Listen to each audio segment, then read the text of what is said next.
Hi everyone, it's M.S.G, and today I'm going to be giving the second part of my overall comprehensive guide, overview, and analysis of Chaos Space Marines in 10th edition. So, the part 2 in particular, as requested, is going to contain analysis on RHQ units, their uses, and whether or not you should bring them. So, the video, simply put, is going to cover just every pro and con between each HQ unit and leader unit that we have access to.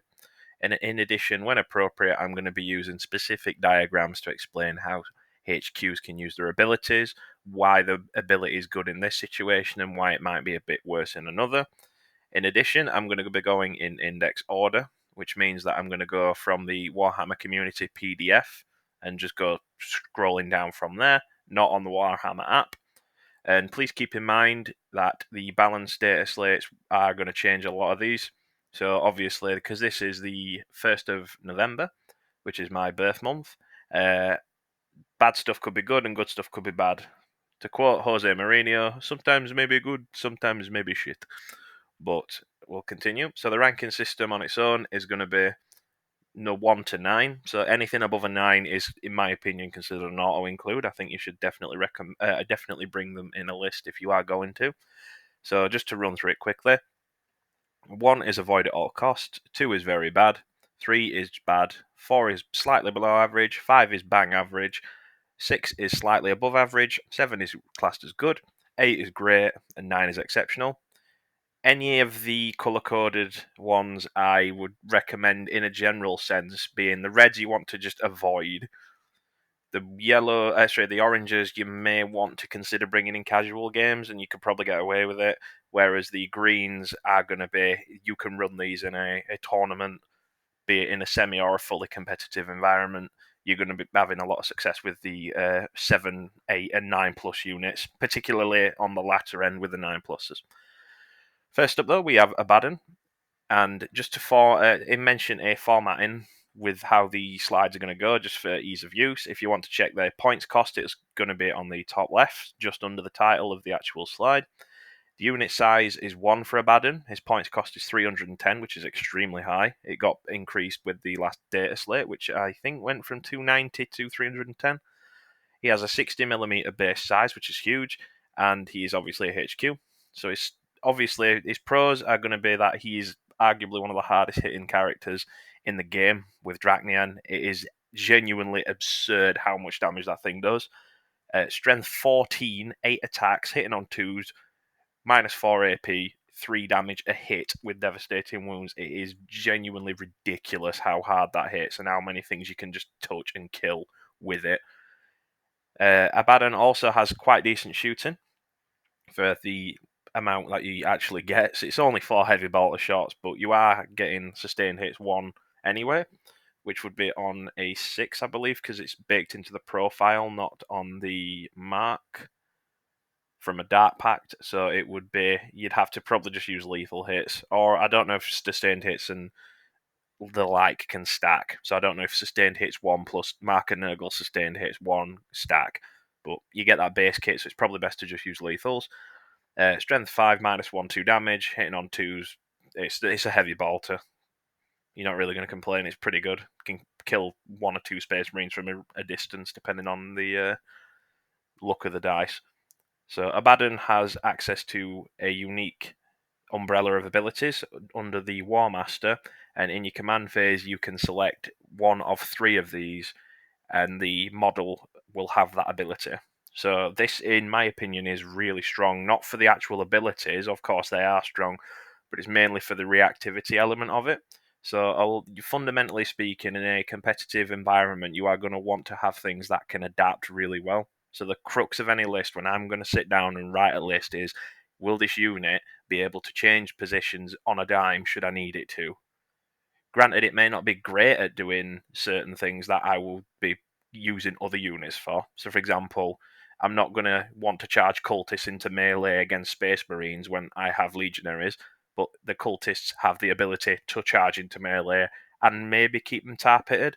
It depends on the actual game and who you're up against and what models your opponents have brought, but it's the skill of the player to adapt to whatever it is And obviously the dice game, it's a dice game, so sometimes things don't go your way, so you want to have something that can be reliable and adaptable, and Abaddon's War Master abilities definitely offer that.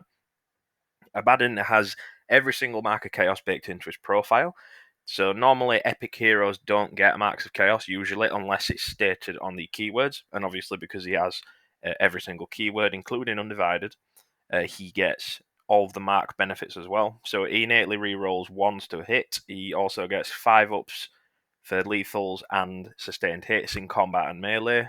Melee and shooting, which is fantastic.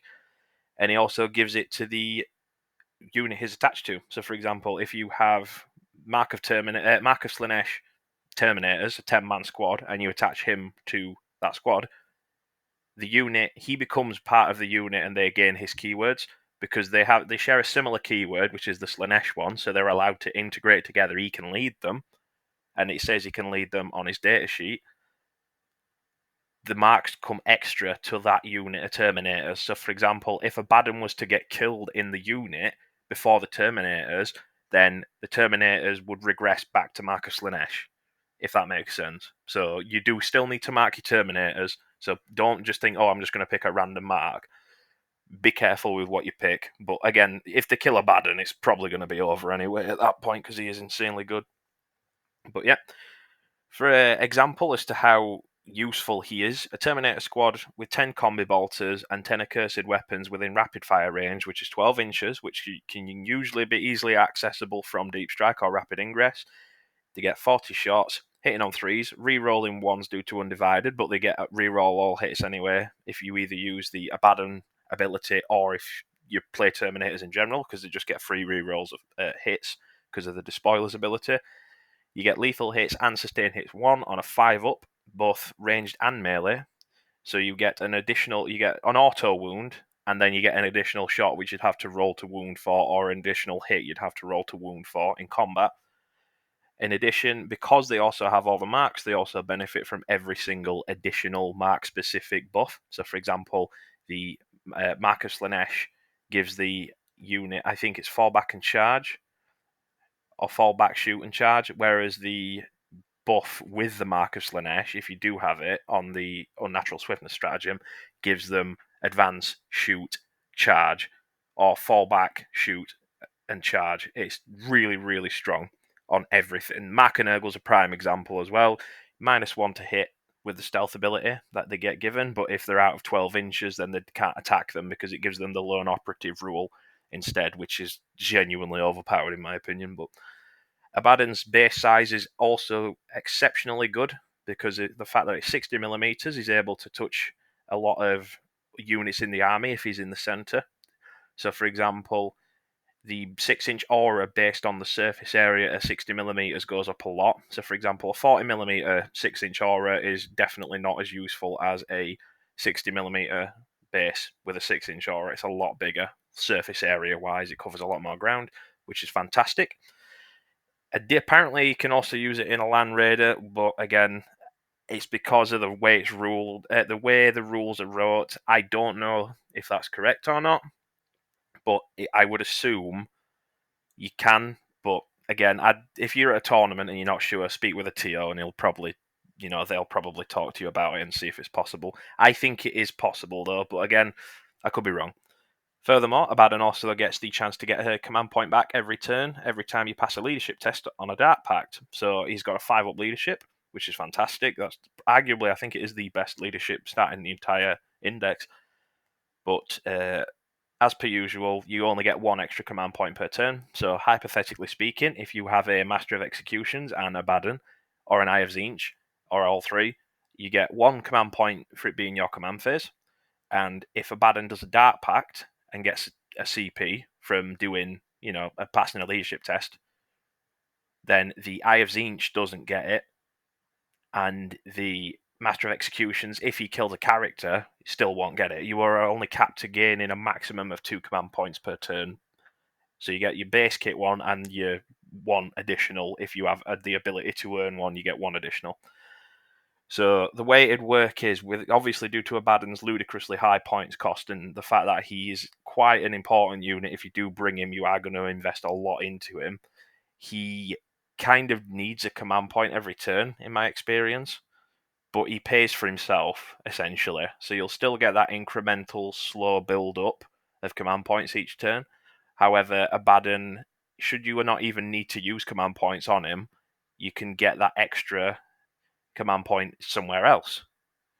Which is why the free stratagems on a lot of Chaos Lords and other abilities like that are really strong at the minute, because you're not tapping into the reserves, so to speak, of command points you might need in future for a reroll, go to ground, tank shock, insane bravery, heroic interventions, anything like that. It's nice to have it in the back pocket if you should need it, and Abaddon helps get that back pocket a lot bigger because of the easy CP regen. In addition, he also gets the chance to deep strike, which is, again, deep strike is an A+ material in terms of my experience. It's always necessary to have a unit that can deep strike from reserves to get into, I don't know, secure all objectives on the back line, get into certain areas that your opponent's left unguarded. Anything like that is really strong. Can help you with your secondaries as well. So I think it's engage on all fronts you can get as well. From doing deep strike, you don't actually have to be there for the rest of the game. It's just be there in that specific turn you have it, which, again, fantastic. So his cons, obviously, the abundantly clear one is his points cost. He is ludicrously expensive, especially now. He's definitely worth bringing, but it is a risk, and you will need to be skillful and patient with him, because despite his overwhelming power, he is still only toughness 5, and he has only got a 4 pinval, and he's only got a 2-up save. Yes, he's got 9 wounds, which is fantastic. It's nice to have a character that's actually really durable, but just don't let him get near any precision weapons with dev wounds, because it's not worth it. Speaking of which, as a HQ, precision weapon rate is going to be a massive issue, and this is a running theme for a lot, if not all, of the Chaos Space Marine HQ choices. Your opponent with Eliminators, Death Jesters, any kind of precision weaponry from a range is going to want to take these guys out, especially Abaddon, given how, if your opponent plays against Abaddon at any point, he's going to know how useful Abaddon is. And getting rid of a model that is that expensive is essentially going to make you waste your points. So despite his durability, you do want to make sure that he's probably going to be using the Dark Obscuration stratagem with the unit he's leading, or on his own if you want to run him on his own. It depends. There's multiple ways to run him. He's slow. Again, his 5-inch move, it's not particularly that bad. It's not Death Guard slow, but it's on par with the regular Plague Marine speed. So it's not 4-inch movement, but 5 inches is just too slow. And again, another point in his against him rather is that he does demand a lot of resources and attention. So your main strategies are going to be focused on keeping him in positions where he's able to benefit the rest of your army and multiply what they can do, whereas your opponent is going to position in a way where you are forced to react to certain things, or forced to be put into catch-22 situations, or any situation where you might be forced into the mid-board. But if you do that, then your opponent's going to get a Vindicate Assassin and just shoot him. Terminators don't actually really need Abaddon upon revising this. I added this too, because obviously Terminators, when they Dark Pact in general, they just get full rerolls to hit, and they already have a 4 pinval, which means that 2 of Abaddon's abilities are worthless on Terminators, but that doesn't necessarily mean Abaddon or Terminators are useless. Keep that in mind. Abaddon and 10 Terminators are still an absolute fucking nightmare to deal with. Do not underestimate them.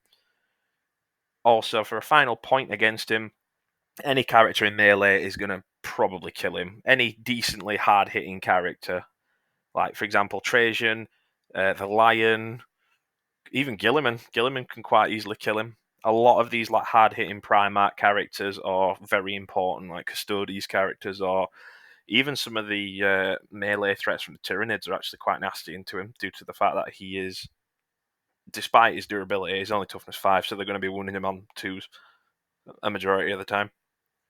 In his defense, though, you can heal him with the Mark of Tzeentch, which is, again, fantastic, but it's a command point for healing him, which it depends on the situation, but it's usually not a good idea. So, firstly, I'm just going to run through his abilities. So, his Paragon of Hatred.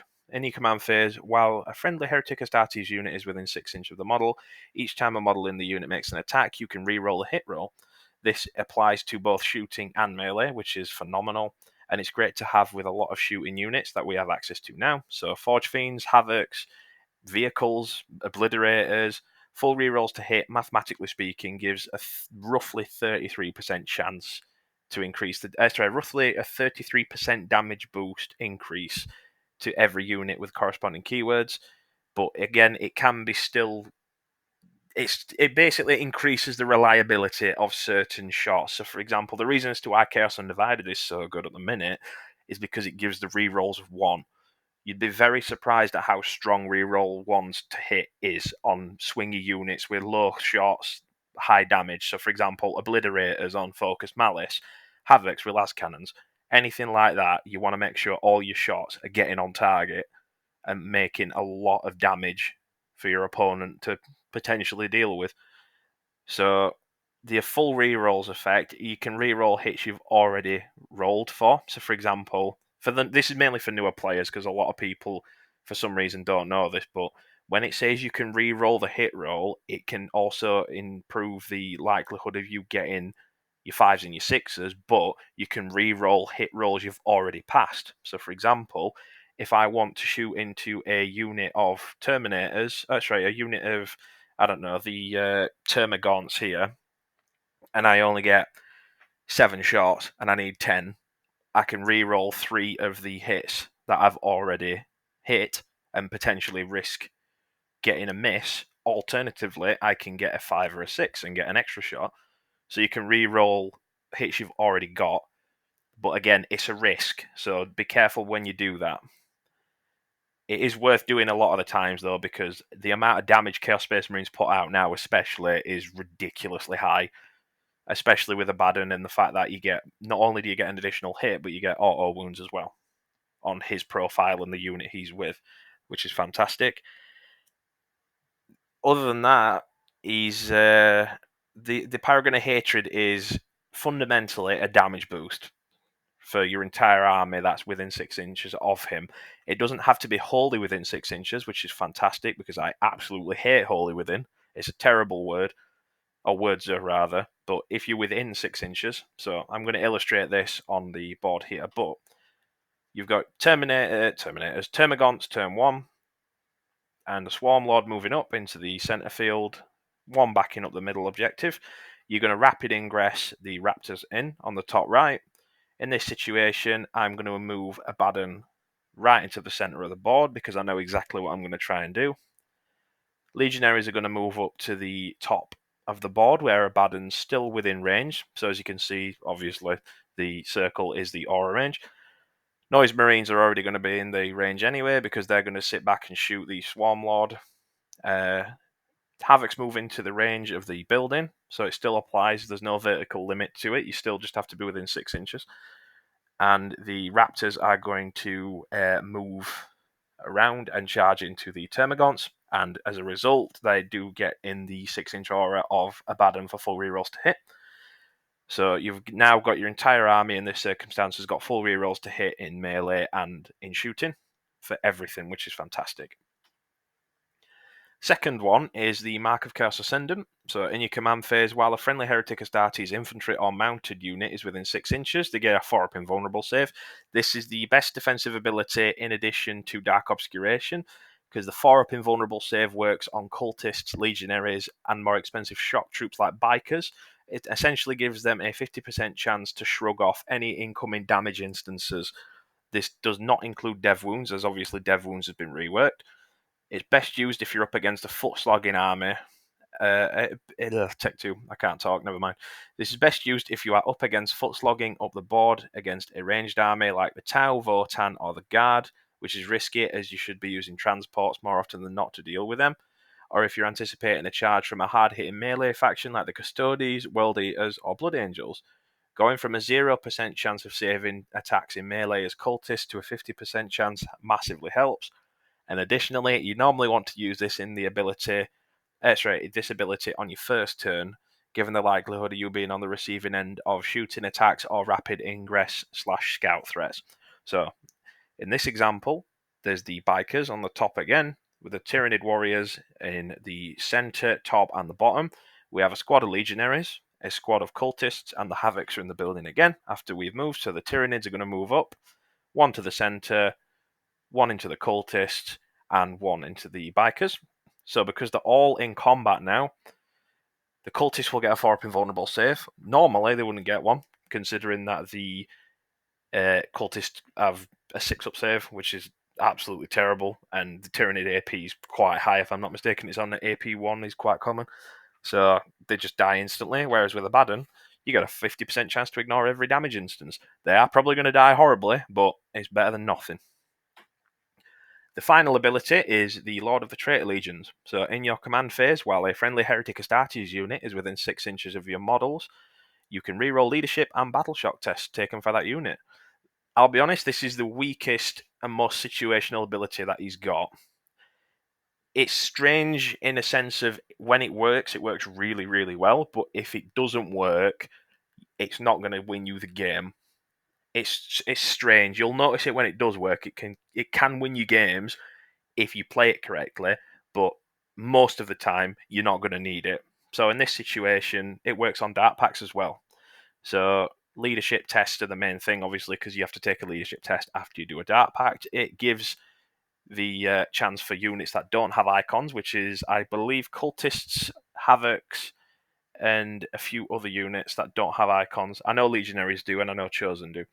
Terminators don't, which is surprising, but again, it doesn't matter. But anyway, in this situation, re-rolling leadership's great, but most of your units don't really take. You've got a very middling chance to take mortal wounds from a dark pact. It's very rare. I take maybe 1 or 2 mortal wounds a game, and I dark pact all the time. But it's still possible. I'd probably just got lucky, but the risk is still there. So yes, this is extremely good if you're up against an army that likes to spam battle shock tests against you.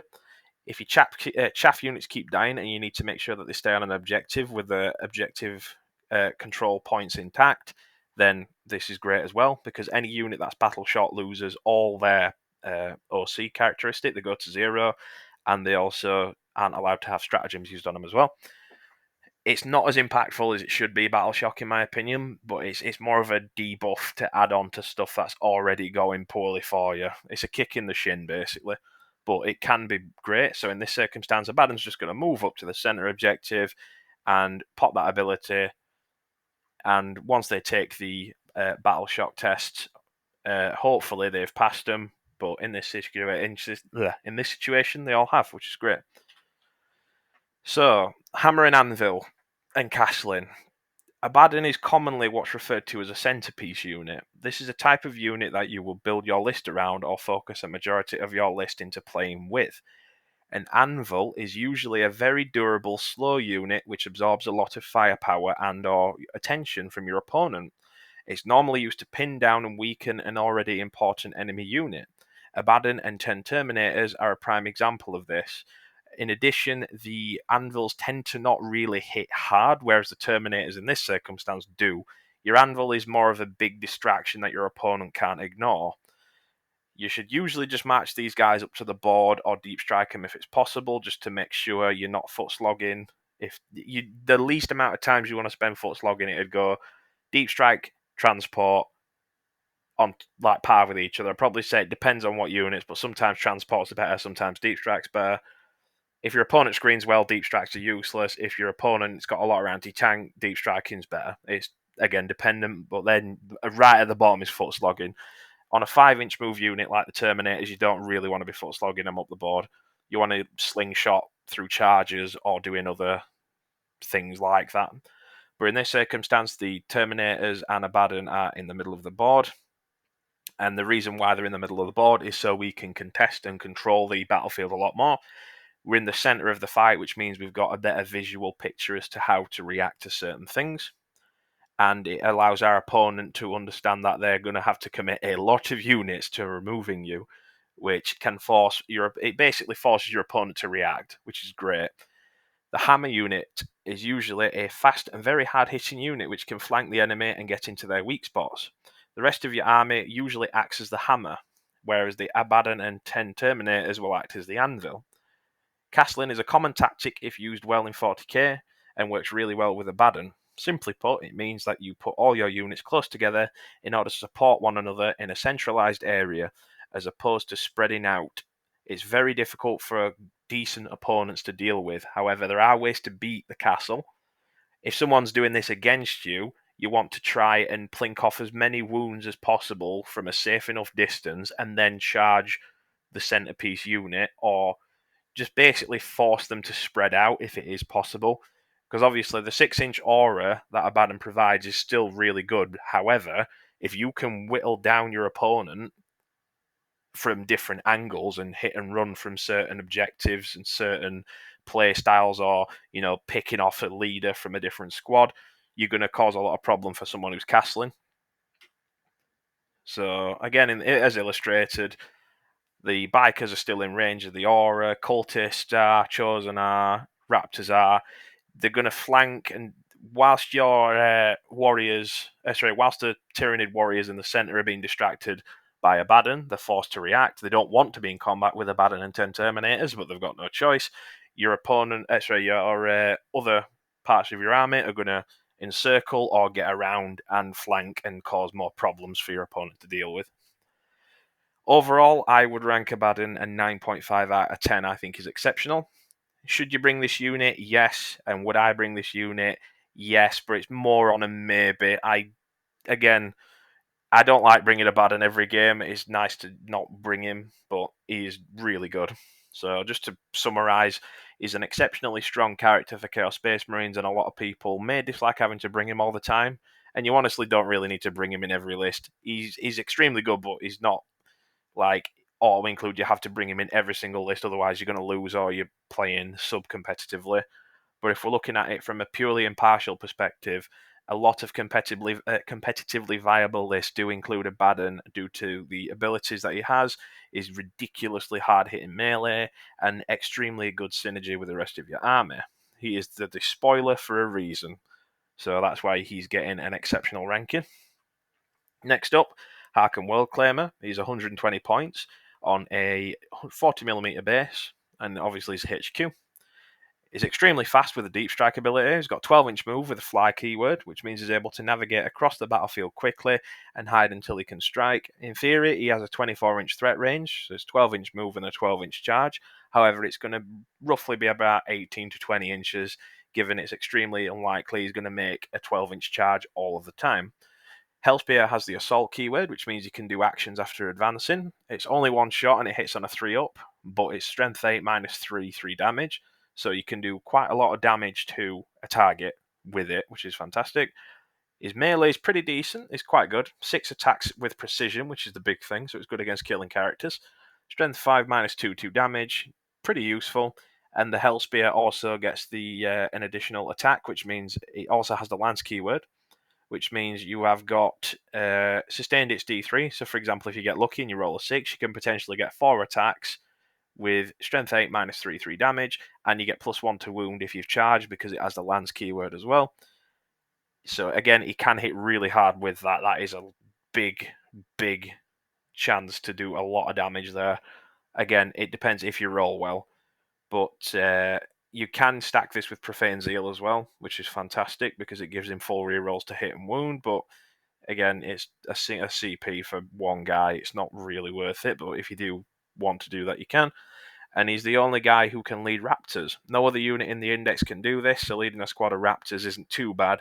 He does get extra mortal wounds from the Head Taker ability, which means that each time the model is leading a unit, and every time it ends a charge remove, select one enemy unit within engagement range of the model's unit and roll a d6. On a 4-up, it suffers a mortal wound. You basically just get a mortal wound for free, which is okay. If you charge multiple units with a 10-man unit of Raptors, you can take battle shock tests, so you can battle shock 2 or more units potentially with his aura and force them to take desperate escape tests. More mortal wounds on top of his Head Taker ability is actually pretty nasty. Charging to a unit of 10, you'll deal roughly 3 to 5 mortals on average, and then you've got your melee attacks on top of that, including the units as well. So if the enemy fails the battle shock tests, you can force them to make a difficult decision, either stay in combat with a skirmisher unit, which hits quite hard, or take a desperate escape test and risk losing even more people. So, cons is fragile, toughness 4, 5 wounds, 3 up armor, 4 up invul's not very durable. You can remedy this by doing a hit and run playstyle, because again, he is 12-inch move and he has got fly, so he's really quick, but it's not possible to do that all the time, and it does require a lot of forethought to play well. I think he's too expensive, personally. He can lead Raptors, which is great. It's always nice to have a bit of variety, but Raptors on their own, you're not bringing them for dealing damage, you're bringing them as a utility piece. While Raptors can deal damage, and they can do actions, which is why they're really useful, if you are going to bring a deep striking unit that does damage, it's the Warp Talons that are a shock troop that do it better. Raptors are more for utility, Warp Talons are more for damage, and Harken tries to improve the damage of a utility unit, but he doesn't do it in a helpful way. He just hits quite hard, does a few mortal wounds, and takes battle shock tests, but you also get battle shock tests from the fearsome auras anyway. On the Raptors, they get -1 to battle shock tests. They're very swingy. They're either really good or really bad. There's no in between. As mentioned there, he's really strong into low leadership armies, whereas someone like Necrons, Custodians, or Space Marines aren't going to notice it much. Also, he's mark locked because he's an epic hero. He is locked to Chaos Undivided. It's not bad, but it limits his capabilities. As mentioned in my previous video with the marks, Undivided is actually really good, and especially when you use the Profane Zeal stratagem. However, he would be far better off if you were able to switch to something like Khorne or Slaanesh. Excuse me. A regular jump pack Raptor Lord would be superior in most circumstances, as they wouldn't be mark locked. So take the hint, Games Workshop. Give us the Raptor Lords back. So precision weaponry, this is more of a general weakness. Again, you will see this quite a lot, and I am not going to lie to you. It is on a lot of the lists and the cons, because precision weaponry is very nasty, and obviously toughness 4 is not good on a leader. You want something a bit more durable, but again, it's you can't really remedy that. A lot of invulnerable saves can be passed with Harken because you've got 4 ups, it's 50% chance. However, you've got to take into account that sometimes your opponent is going to... Any sniper rifle usually has dev wounds on it. So, for example, Space Marine Eliminators do. And if they hit him 3 or 4 times, which they're probably going to do, he's going to die. But yeah. I rank him 3 out of 10. I think he's bad. I don't think you should bring him, and I wouldn't bring him either. So he has a reasonable amount of things he can do well, as stated here, such as the mortals when charging, battle shock test, which can force more mortals, good melee, and the ability to do actions after advancing. He's just too specialised. It's not a bad thing, being specialised. Like, for example, Havocs are specialised at anti-tank, and you can do them for specialising anti-infantry. However, he's very predictable when your opponent knows that you're bringing him, and he does have a risky play style, which even a decent opponent's going to know how to deal with. If we had access to a regular jump pack Raptor Lord, I think we would see that as a substitute for Harken. But again, Games Workshop, bring the Raptor Lords back. God damn it, we love his jump packs. Huron Blackheart, he's 80 points. He's just one guy, or 2 if you've got the Hamadra. 25mm base, which is pretty bad. And he's a HQ. I'm really going to stop saying that. So the pros, he's really well priced, 80 points for a HQ with a small base size that you can hide somewhere or put with the bodyguard of Chosen or Legionaries is fantastic. Huron is the only HQ who grants the ability to redeploy after you've already done it. So it's only limited to Heretic Astartes infantry models, but being able to select 3 units to redeploy them after both players have finished their deployments is really useful, and you can do some mind games if your opponent doesn't know you have him. So if your opponent deploys too aggressively, you're reactive, and you can react to that because of Huron, which is why he's good. And if you want to, you can put them into strategic reserves if you wish to, which is, again, really good. So you can bait your opponent into putting units down on the board pre-game, and then be like, nope, you've deployed too aggressively now, and you then redeploy them later in a position where you can kick them while they're down, for lack of a better word. He has once per game reactive movement with his Hamadra's Knowledge ability, which means that he anything that lands within 9 inches of the model of the unit can, if they wish, make a normal move up to d6 inches. So on the next slide, I'm going to show you how that works. His melee is decent. He's got 6 attacks at strength 5, minus 2, 2 damage, or 10 attacks at strength 4, minus 2, 1 damage, which, again, high AP on a chaff killer is going to destroy people, especially 10 attacks. It's insane. And, yeah, an auto-hitting flamer, strength 6, minus 1, 1 damage, d6 shots. Any chaff units are just going to get immediately killed by him, or melted, for lack of a better word. 1 extra OC on the unit he's leading is also nice. It's not really it's a very niche ability to have, given the fact that OC is not really that impactful. But in situations where you are struggling to get an objective, or you're dealing with a unit that's tar pitting you, extra OC on that objective can make you take it, which is fantastic. But again, it's just too niche. So the cons is vulnerable to precision fire. I'm not going to mention that. 3 up armor, 4 up invul, 5 wounds, toughness 4. He's just going to get melted. Huron isn't a ranged or melee threat unless you're chaff infantry, so he can decently defend himself and his unit with middling strength attacks, but don't expect him to be killing everything in sight. Much like the Red Corsairs in lore, he's a tactician that emphasises movement and speed, not outright aggression. While they do share the same colours of the World Eaters, they are not the same legion. They're not a melee threat, they're smart. They hit and run, they're pirates for a reason. His abilities for reactive movement and redeployment are very dependent on player skill and a bit of luck. So, as appealing as it sounds, you might want to avoid putting most of your army into strategic reserves, as your opponent may predict this and decide to screen your units in anticipation. The reactive movement can sometimes be a nightmare to deal with too, as if you roll a 1 or a 2, you've basically wasted your once per game ability. He should be able to lead bikers and come with the option of a bike, in my opinion, as Chaos Bikers don't have access to any leaders, and it's a shame because Red Corsairs are known for using bikers quite a lot, so it would have been nice for him to have an on-foot option as well as a biker option. I think a lot of people would see Huron do that. In addition, the bikers can redeploy anyway on the sidelines because of their ability, which is fantastic, but again, it's a detriment in my opinion. And he's mark locked to Chaos Undivided. It's not particularly the worst mark I've said. It's a really good mark, but it would be nice if you had the ability to switch up. So, for example, Slanesh for the advance and charge, or Nurgle for the inability to be targeted more than 12 inches away, or even fight on death, for the Khorne stratagem. So the reactive movement in this circumstances, in 40k, any commander that has the skill to adapt to unforeseen circumstances will normally win if their opponent does not possess this ability as well. With this in mind, any units and models which give you the opportunity to do so should be looked at in a positive light. So Huron is a prime example of this. In this circumstance, the best thing to do here would be to move around and try to get out of sight, at the very least, either into cover or just away from the Deathwing to extend their charge range. This now means Huron can threaten to charge the Dark Angels intercessors that are holding the backline, as he rolled 3 and a 4 on the d6 to move. So, in this circumstance, deep striking Dark Angels, Terminators in. You don't really want to get into combat with Deathwing because they are quite nasty. Huron then is like, right, boys, we're moving. They are within line of sight, so Huron is going to move 4 inches down and move the unit out of sight away from the Deathwing, which means that now the Deathwing don't have the ability to charge because it's further than 12 inches, and he's also reacted and moved closer to the Intercessors. So they may be able to shoot and everything, but I'd much rather take shooting from Intercessors than Terminators.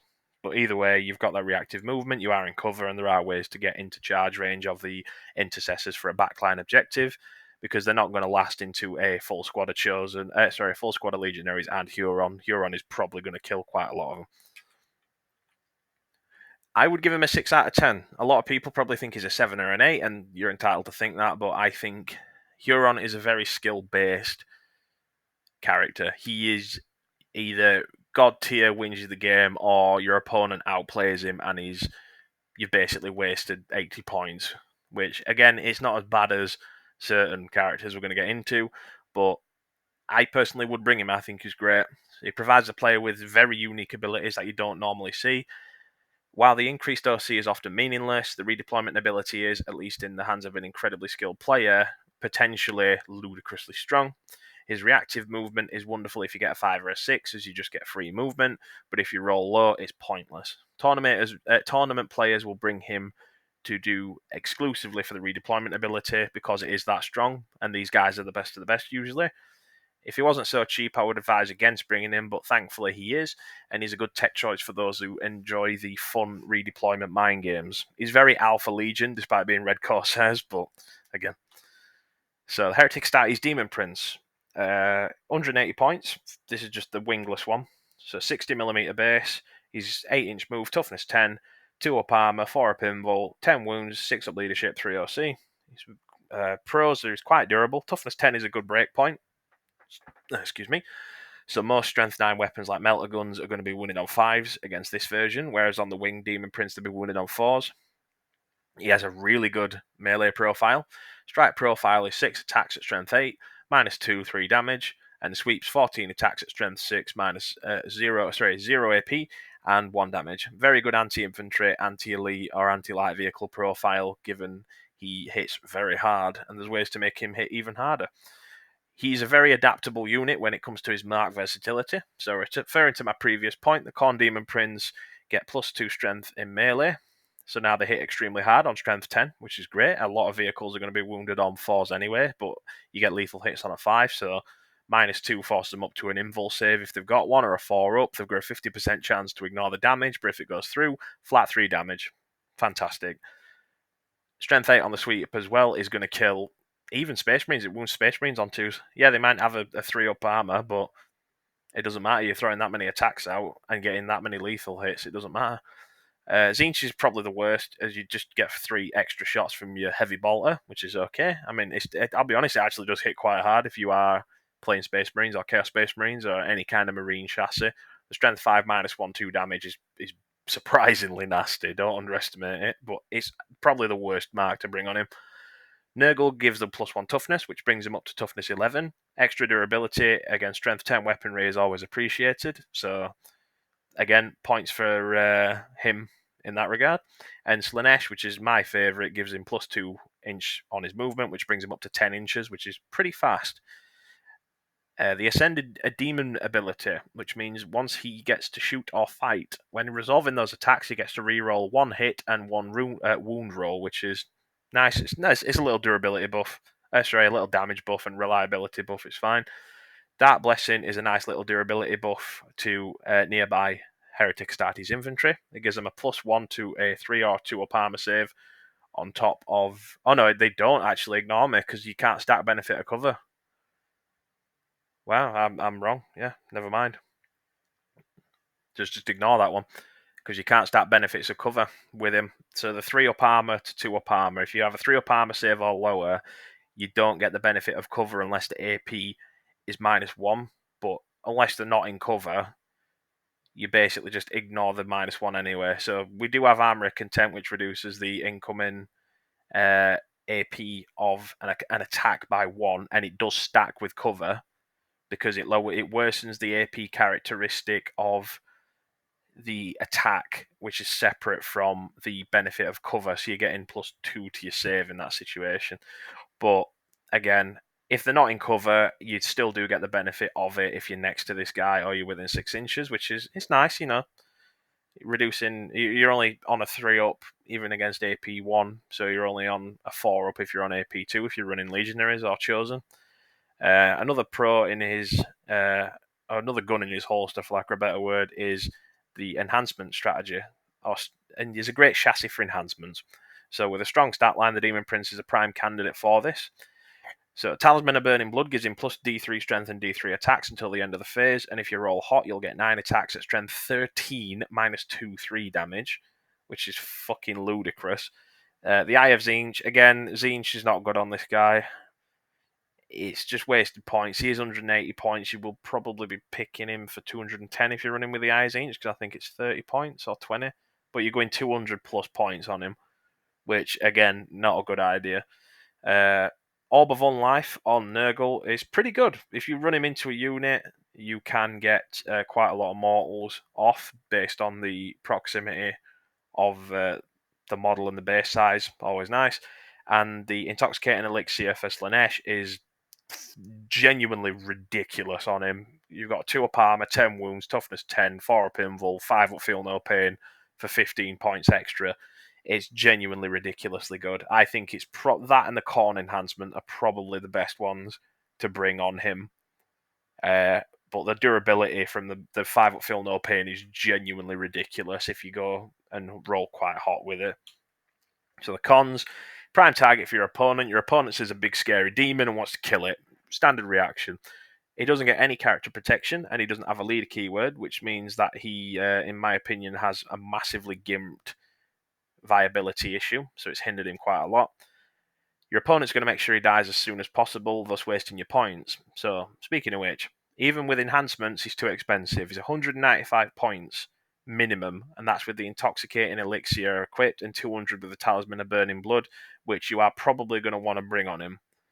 If you put that many points into a unit and it gets shot off the board, you've screwed yourself over.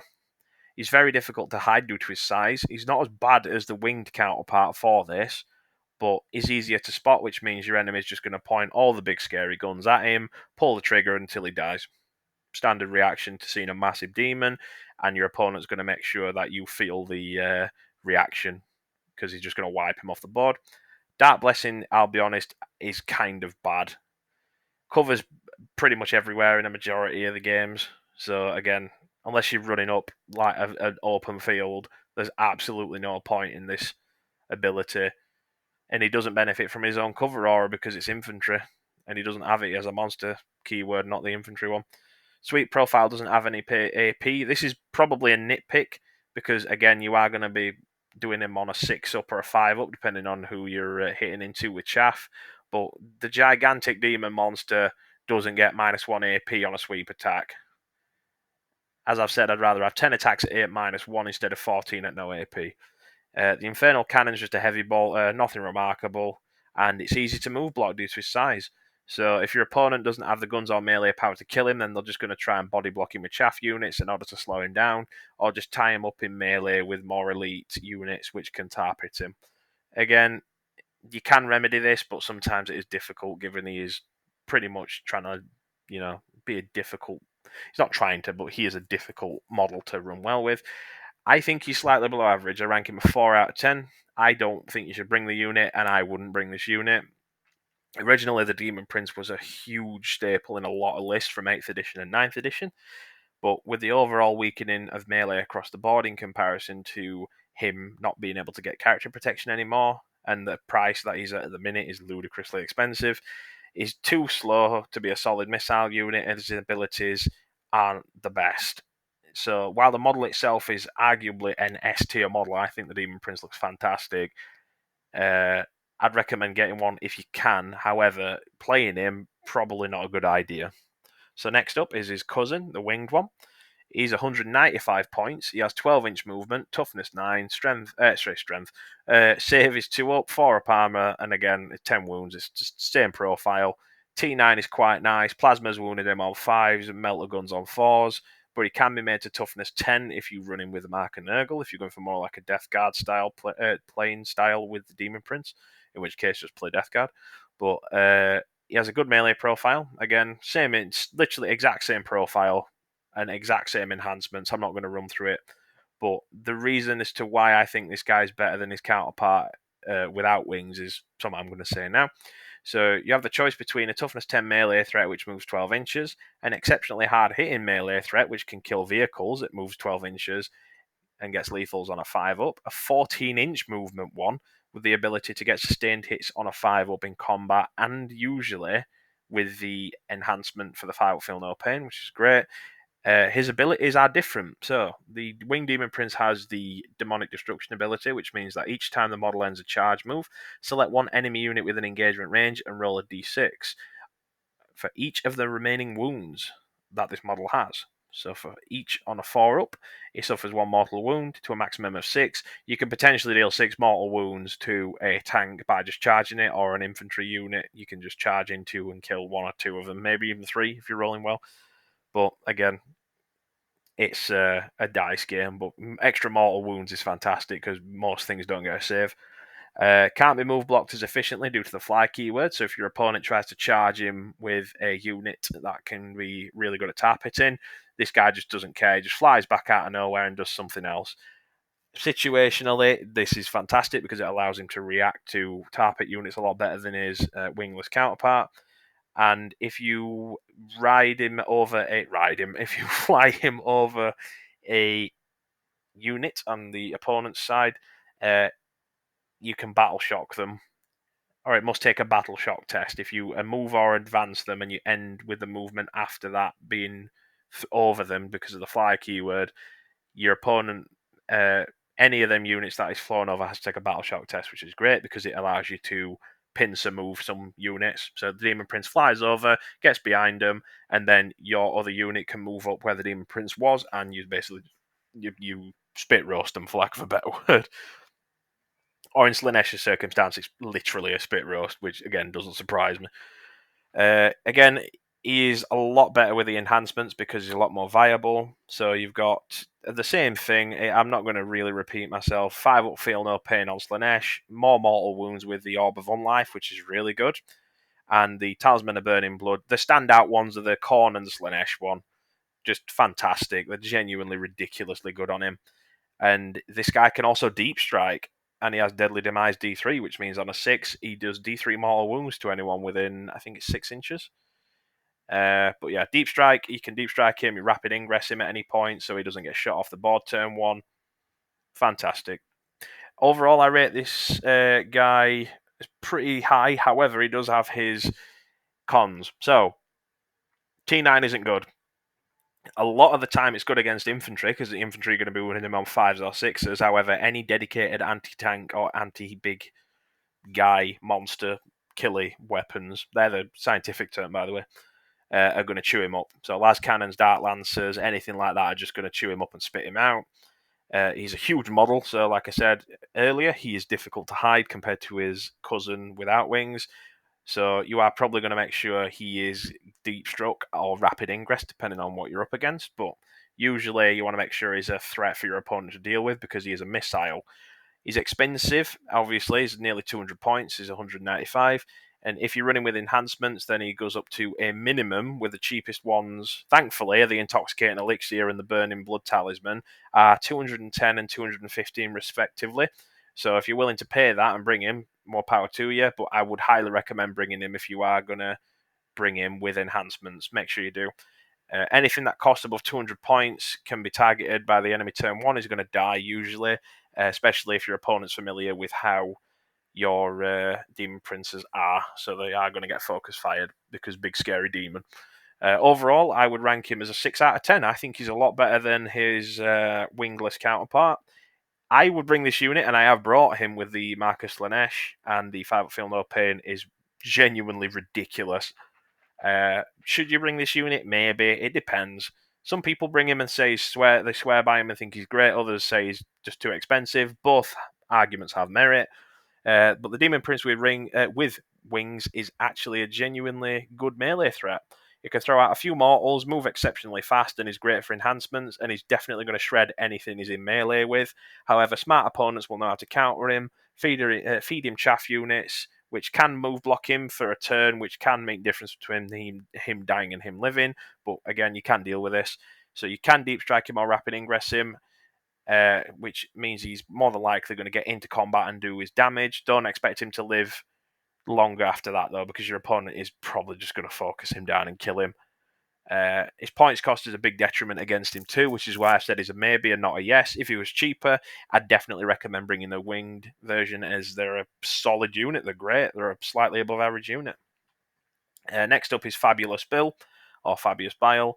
He's 85 points. He has a unit size of 2. He's a 40mm base for Bile and a 32mm for the Acolyte. So his pros are he gives +1 strength and toughness to the unit he's leading. Toughness 5 legionaries and chosen is really strong. Still, toughness 5 is a great break point. Not as important as it was, but again, it's still really good. Strength 5 weapons like heavy bolters are now wound on 4s instead of 3s. 40 attacks at strength 6 -2, 1 damage on a unit of 10 chosen is going to do a lot of damage to anything, especially if you're using Profane Zeal, as Bile is Chaos Undivided, which is you full rerolls to hit, full rerolls to wound on your accursed weapons and on anything else. So if you're running with just all accursed weapons, which you don't want to, you want to run a few power fists, you go to strength 9 on your power fists, which is pretty... Oh, no, sorry, you don't actually. No, it's strength 8 still, because you get +1 strength. I don't know if it adds that. So I think if it's strength user... No, actually, no. Yeah, it's strength 9. Ignore me. I'm talking nonsense. Ignore me. Fabius also has a 5-up feel no pain innately, which is great, as we don't really see 5-up feel no pains in general, or any feel no pains for that matter. So he's cheap, so if you need a cheap HQ unit, 85 points, Fabius is your man. Chirurgeon ability gives him the ability to bring himself back to life on a 2-up if he gets killed. About 86-88% chance of him coming back on that, which is really good. But once your opponent kills him, they will get the assassinate points for that, despite the resurrection. You can ignore the damage of one attack, so changing the damage instance to 0 for one incoming attack is actually quite good. It works on the unit as well, not just Fabius, and it stacks with his +1 strength and +1 toughness too. So the Acolyte ability can be used even if he's dead. It doesn't state that the Acolyte needs to be alive in order to get the effect off, so one extra ablative wound is for free. Fantastic. Decent melee and shooting. He's got strength 5, -1, 3 damage. It's a very weird profile, but if you can get any of them hits through, it's going to hurt a lot.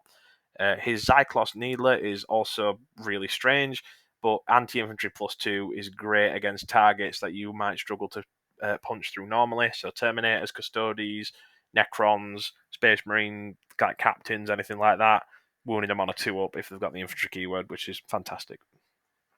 Cons, he doesn't have an invul.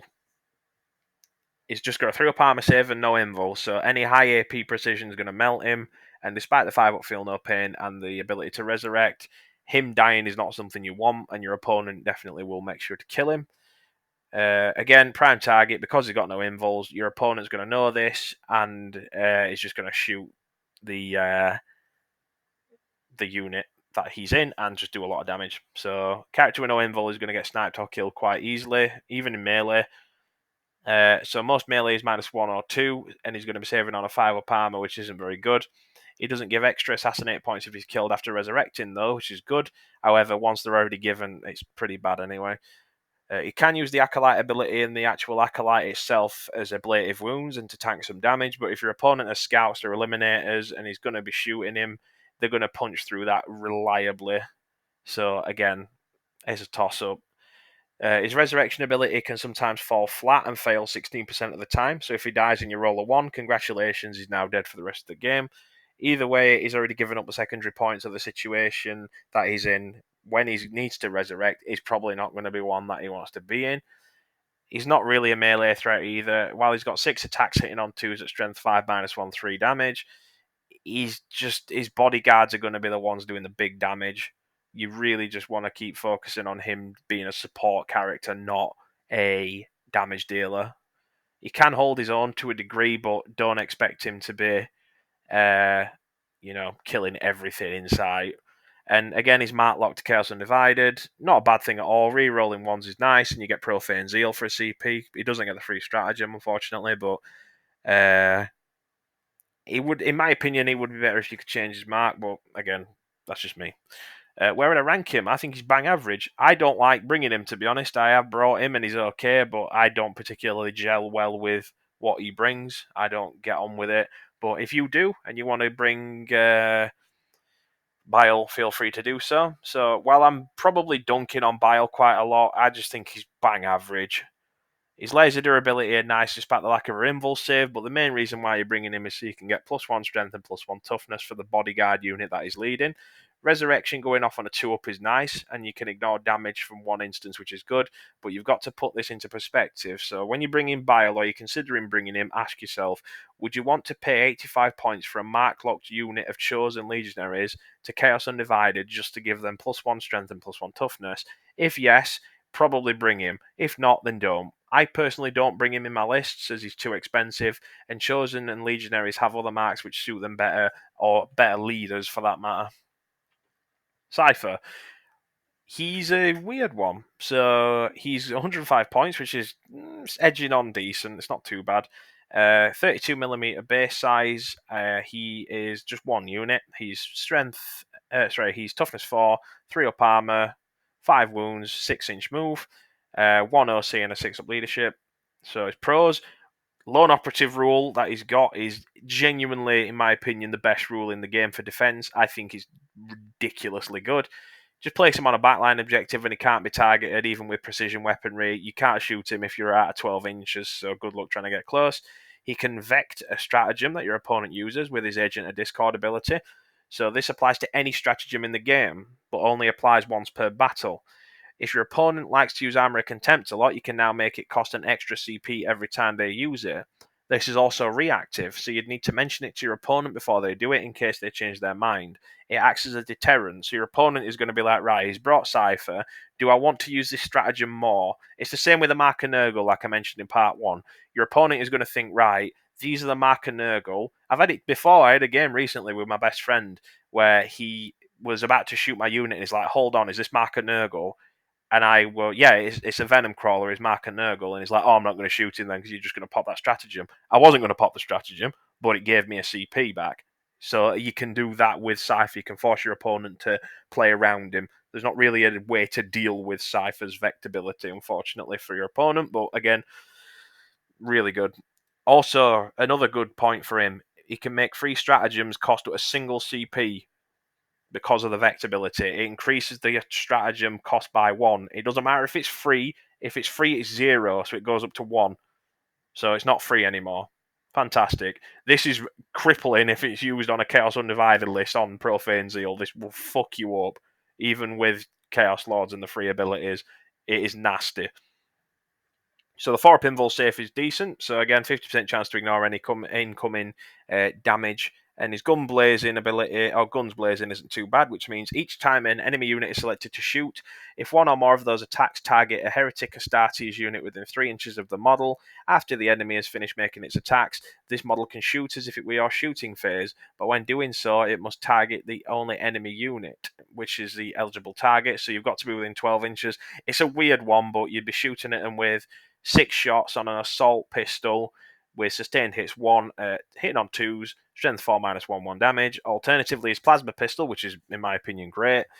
3 shots, hitting on 2s, strength 8 minus 2 damage. That can kill a couple of Space Marines. And he also gets reroll 1s innately because he's Chaos Undivided, so we'll take that reliability. And he can shoot and advance. He can shoot in combat and he can advance and do actions as well because he's got the assault keyword. And he can shoot, which is great.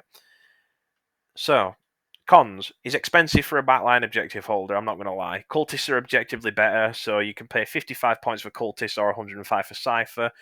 Again, Cultists do a better job at screening as well because of the footprint that they've got. They've got more models, so it means more surface area. Whereas Cypher's just one model on a 32mm base. His shooting is, again, it's not the best. It can plink a few wounds off, but he's just going to be a skirmisher. He's going to be that dude who turns up, shoots a few things, and then somehow runs away and gets away with it. There are better units for harassment in our index as well, but again, he's still really good. I still like him.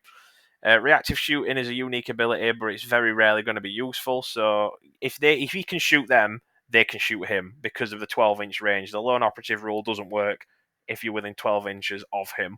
It has to be outside of 12 inches. So he can show up to a fight, shoot a bit, and then maybe get killed afterwards. I don't know. His combat stats are atrocious as well. 6 attacks on 2s, strength 4, 0, AP, and 1 damage each. Doo-doo. Absolutely awful. He can't use the sword on his back as it's technically the lion's. But he can shoot into combat as his pistols are there. So ironically enough, you are going to want to be shooting him in combat if he is in combat. And he can actually do quite a lot of damage with it, mainly because of the plasma pistol. But again, it's nice to have that ability to basically just be a glorified cowboy gunslinger. I rank him an 8 out of 10. A lot of people were critical, saying I was too harsh on Cypher, and after bringing him in a few games on Tabletop Simulator, I think he's so good. A lot of people bring him for a tech piece. So, for example, in a lot of tournament lists, you're going to see Cypher just brought for a tech piece, but a lot of people don't understand how good he is until you play against him. Forcing your opponent to pay double for 1 CP strats and just make it a pain in the arse for anything that's 2 CP that goes to 3, your opponent's going to have to think, right, is this a good idea? Do I want to do this? But it can make your opponent rethink their entire battle plans due to the milking of resources that you get. You're absorbing all of them resources that your opponent would be spending normally. You're forcing your opponent to second guess and rethink, which is fantastic. You're forcing him to make a hard decision, which can win you a game, and Cypher is definitely the biggest contributor to that, so I think he's definitely worth bringing in future, if you do want to bring him. So the Master of Possessions, he is 80 points, he is 40mm base size, 8-inch move, so toughness 4, 3 up armor, 4 wounds overall, and a 5 up invul. He's a very strong anti-psyker and precision shooter. He's strength 6 at -3, AP, 3 damage. Each is extremely strong. It has precision as well, and anti-psyker on a 2-up as well. So, for example, 1,000 Suns are going to fucking hate this guy because he just does shitloads of damage. It's pistol, so he can shoot in combat as well. It's only 2 shots, but again, strength 6 -3, 3 damage. You're forcing a lot of characters to the 4 pinball, and if that goes through, you're going to kill a character pretty much. He's the only leader that can be attached to Possessed. So Possessed are arguably one of our best units in the Codex Index, and he is probably one of the best leaders in the game in our Index in terms of just flat out buffing them. So 10 Possessed with +1 move and +1 inch on the charge, and a 6 up feel no pain is insanely good. Especially as Possessed to 3 wounds. 1/6 can save a model against 3 damage weaponry. Also made really strong with Slaanesh for the advance and charge. A lot of people say running with Undivided because of the Liber Hereticus and the full rerolls to hit and wound with Profane Zeal. It is a big investment, but I'll be honest, due to the fact that the Possessed get dev wounds on Dark Packs, definitely worth bringing. I'd say that's the strongest one. Undivided, Liber Hereticus, 10 man, just blend anything. Slaanesh is a good alternative, though, should you not want to do that, mainly for the advance and charge. Sacrificial Dagger is a great ability for punching up. 1 mortal wound to the unit, which you roll a 6 up for on a feel no pain because it gives it to the whole unit, not just you. And you get +1 to hit and wound with psychic attacks. So that's pretty much all of his shooting and melee, aside from his bolt pistol. It can technically wound toughness 10 and toughness 11 on 4s, and the -3 AP is strong against vehicles, as they usually get forced to an invul if they do have one, and if not, they're forced to a 6 up or a 5 up usually, and it can put a dent into them due to the fact that it's 3 damage. He's a great character for enhancements as well. So Liber Hereticus with a 10-man squad of Possessed on Chaos Undivided is nasty. 40 attacks at strength 5, -1 AP, 2 damage with dev wounds, reroll all H, reroll all wounds. Not as strong as it used to be, but it's still a blender. Next up is the cons, which is, again, there's not that many. He's a 5 up invul compared to a 4 up invul. It isn't that good. You are reducing your likelihood of saving stuff from a 50% chance to a 33% chance. Precision fire is going to melt him. He's only toughness 4 wounds, but again, he's a glass cannon. He can hit really hard, but he can't take a punch. And his priority target, so your opponent is going to know exactly what this guy does, exactly why this guy's being brought, and exactly how much threat this guy is bringing, and he's just going to shoot him if it's possible. And again, you can be playing this to your advantage and use him as bait sometimes. I've seen a lot of good players at Chaos Space Marines do that, but again, it's ultimately up to the player. Where would I rank him? 10 out of 10. I think he is absolutely phenomenal. This guy is ludicrously good. I'd say he's arguably one of, if not the best HQ unit we have access to, mainly for the fact that not only does he get to synergize with the Possessed and provide an already strong melee unit, ludicrously high amounts of damage, but he's a really good character killer. He's a really good sniper. Despite the 18-inch range, I don't think he's bad at all. Other than his durability, I think he's really, really strong. But again, I'm tired of sucking this guy off. We already know how good he is. I'm not going to continue. Chaos Lord. Regular. So 75 points. Is 40mm base, 6-inch move, toughness 4, 3 up armor, 4 up invul, 5 wounds on him. Lord of Chaos ability for the pro, ludicrously strong, absolutely game-winningly good. So the free stratagem nerf applies to him, and it did dent his effectiveness quite a bit, but you can only use battle tactic stratagems now for free on the unit. But Profane Zeal, thankfully, is now our best stratagem because it's a battle tactic. So you're running with Undivided, and you get 3 rerolls to hit and 3 rerolls to wound. You can't really say out bad about that. He also gets command reroll and go to ground for free, as they're also battle tactics too. So if you're getting shot at, you can reactively get a 6-up invul for the whole unit, and the benefit of cover to the whole squad. Chance for Glory can make him hit stupidly hard, so you can get him with the Demon Hammer, which is what you're going to want to run him with all the time, in my opinion. Mainly due to the dev wounds on it as well. So you go from strength 8 -2, 2 damage, to strength 9 -3, 3 damage, 5 base attacks, which is more than likely going to increase due to Dark Packs, especially if you put them on Slaanesh, and you can run up with other war gear, which can work against chaff or other stuff, but again, you want the hammer to just run up and just beat the absolute shit out of anything in front of him. He's a fantastic chassis. He's arguably one of the best chassis in the game for enhancements. Due to the fact that it's cheap, base kit, he can have a lot of enhancements on him, which are really good and don't really cost too much. Other than that, he's really good for Slaanesh, because again, I'm an Emperor's Children player through and through, but he's sustained hits 1 on a 5-up and a 5-up feel no pain. Battle Shock as well. Talisman of Burning Blood makes him a genuine threat to vehicles as well, because you get the +1 strength, so you go from strength 8 to strength 9, but if you're using Chance for Glory, you go to strength 10, potentially even strength 12, which is fantastic. And the Mortal Wounds from the Nurgle Orb is nice. Again, Tzeentch suffers on this one because he's a melee unit. You're not going to want to run him with Marker Tzeentch. Undivided with Profane Zeal is tournament winning, literally. And this can be enhanced further with the Liber Hereticus. So you're running him for 75 points along with a squad of 10 chosen. Brings him up to 295 points with the Liber Hereticus added on. It's 40 extra. Again, it is pretty. You're going to go from 295 to 335. But again, this is ridiculously strong. It's probably worth considering. However, it's up to you. You know, viewer discretion's advised, for lack of a better word. It is extremely pricey, but you do get what you pay for. He hits phenomenally hard with all of that, as well as the unit as well. He can act as a support model if you play him defensively, or be built like a damage dealer if played aggressively. He's extremely good at dealing with a 2-wound elite infantry and 3-wound elite infantry.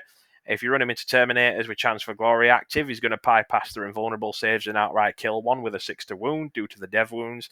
Alternatively, he can just be brought to the unit and buff them with 3 stratagems, especially if the Chaos Undivided, which is, again, a majority of the time you're going to be wanting to use that on him. It's just that he is a remarkable melee threat. So his cons, precision. I don't know why it says 80 points, because he's not 80 points, he's 75. But precision fire can do a lot of damage to them. Again, standard weakness. He's got really bad shooting. His plasma pistol's okay, but it's one shot. Chance for Glory is once per battle, which is, again, you're going to have to know when and where to use this, because otherwise, if you misplay it, it's noticeable, trust me, when you see it. It's noticeable if you misplay. But you better make sure you've got to gamble that when you hit, you hope you hit hard enough to kill it or weaken it to a point where it can't fight you back as well. Not durable, again, toughness 4-5 wounds, 4 invul. Not the worst, but again, can be chewed through mainly due to the fact that he's toughness 4.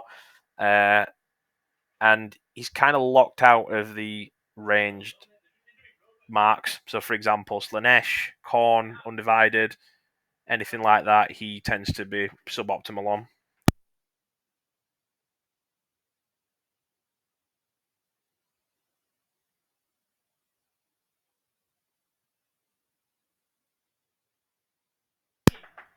So you can run him on Marker Tzeentch if you are running him with a pistol loadout, but if you're running a Chaos Lord for a pistol loadout, then there's absolutely no point. Other than that, I think he's... if you're going to pick between Tzeentch and Nurgle, I'd probably pick Nurgle, based on the fact that you can bring a better enhancement with him. Where I rank him, probably 10 out of 10. I think he is, again, one of our best units. I bring him every single game. I think you should bring them if you are considering bringing them. So to summarise, while the free stratagem has undergone a, in my opinion, necessary nerf, the Chaos Lord still reigns as one of the best units in our index, ludicrously strong with enhancements, extremely hard hitting in melee, more so with a Chance for Glory, and cheap. His usefulness cannot be understated, so I'd recommend bringing at least one every game with a squad of legionaries or chosen to get the most benefit from him. And the Grand Tournament winning list, which brought 2 or 3 of these guys, to the best of my recollection, won the entire tournament. So that speaks for itself. And it's nice to see the Chaos Lord getting a lot of love. So his comrade in arms, for lack of a better word, is the Chaos Terminator Lord. So he's 95 points, which is decent. 40mm base, 5-inch move, toughness 5, 2 up armor, 4 up invul, 6 wounds. So you get +1 to your toughness, +1 to your save, +1 wound, and -1 movement base kit, which is, again, depending on what you're up against, can be great. You can still use the Lord of Chaos with him. He still has that ability. So you can run it with Terminators. Again, it's not the best, though, but I'll explain later. The Chain Fist is what he has access to. Obviously, his loadout is different to the Chaos Lords, so you don't get the hammer, you only get Chain Fist.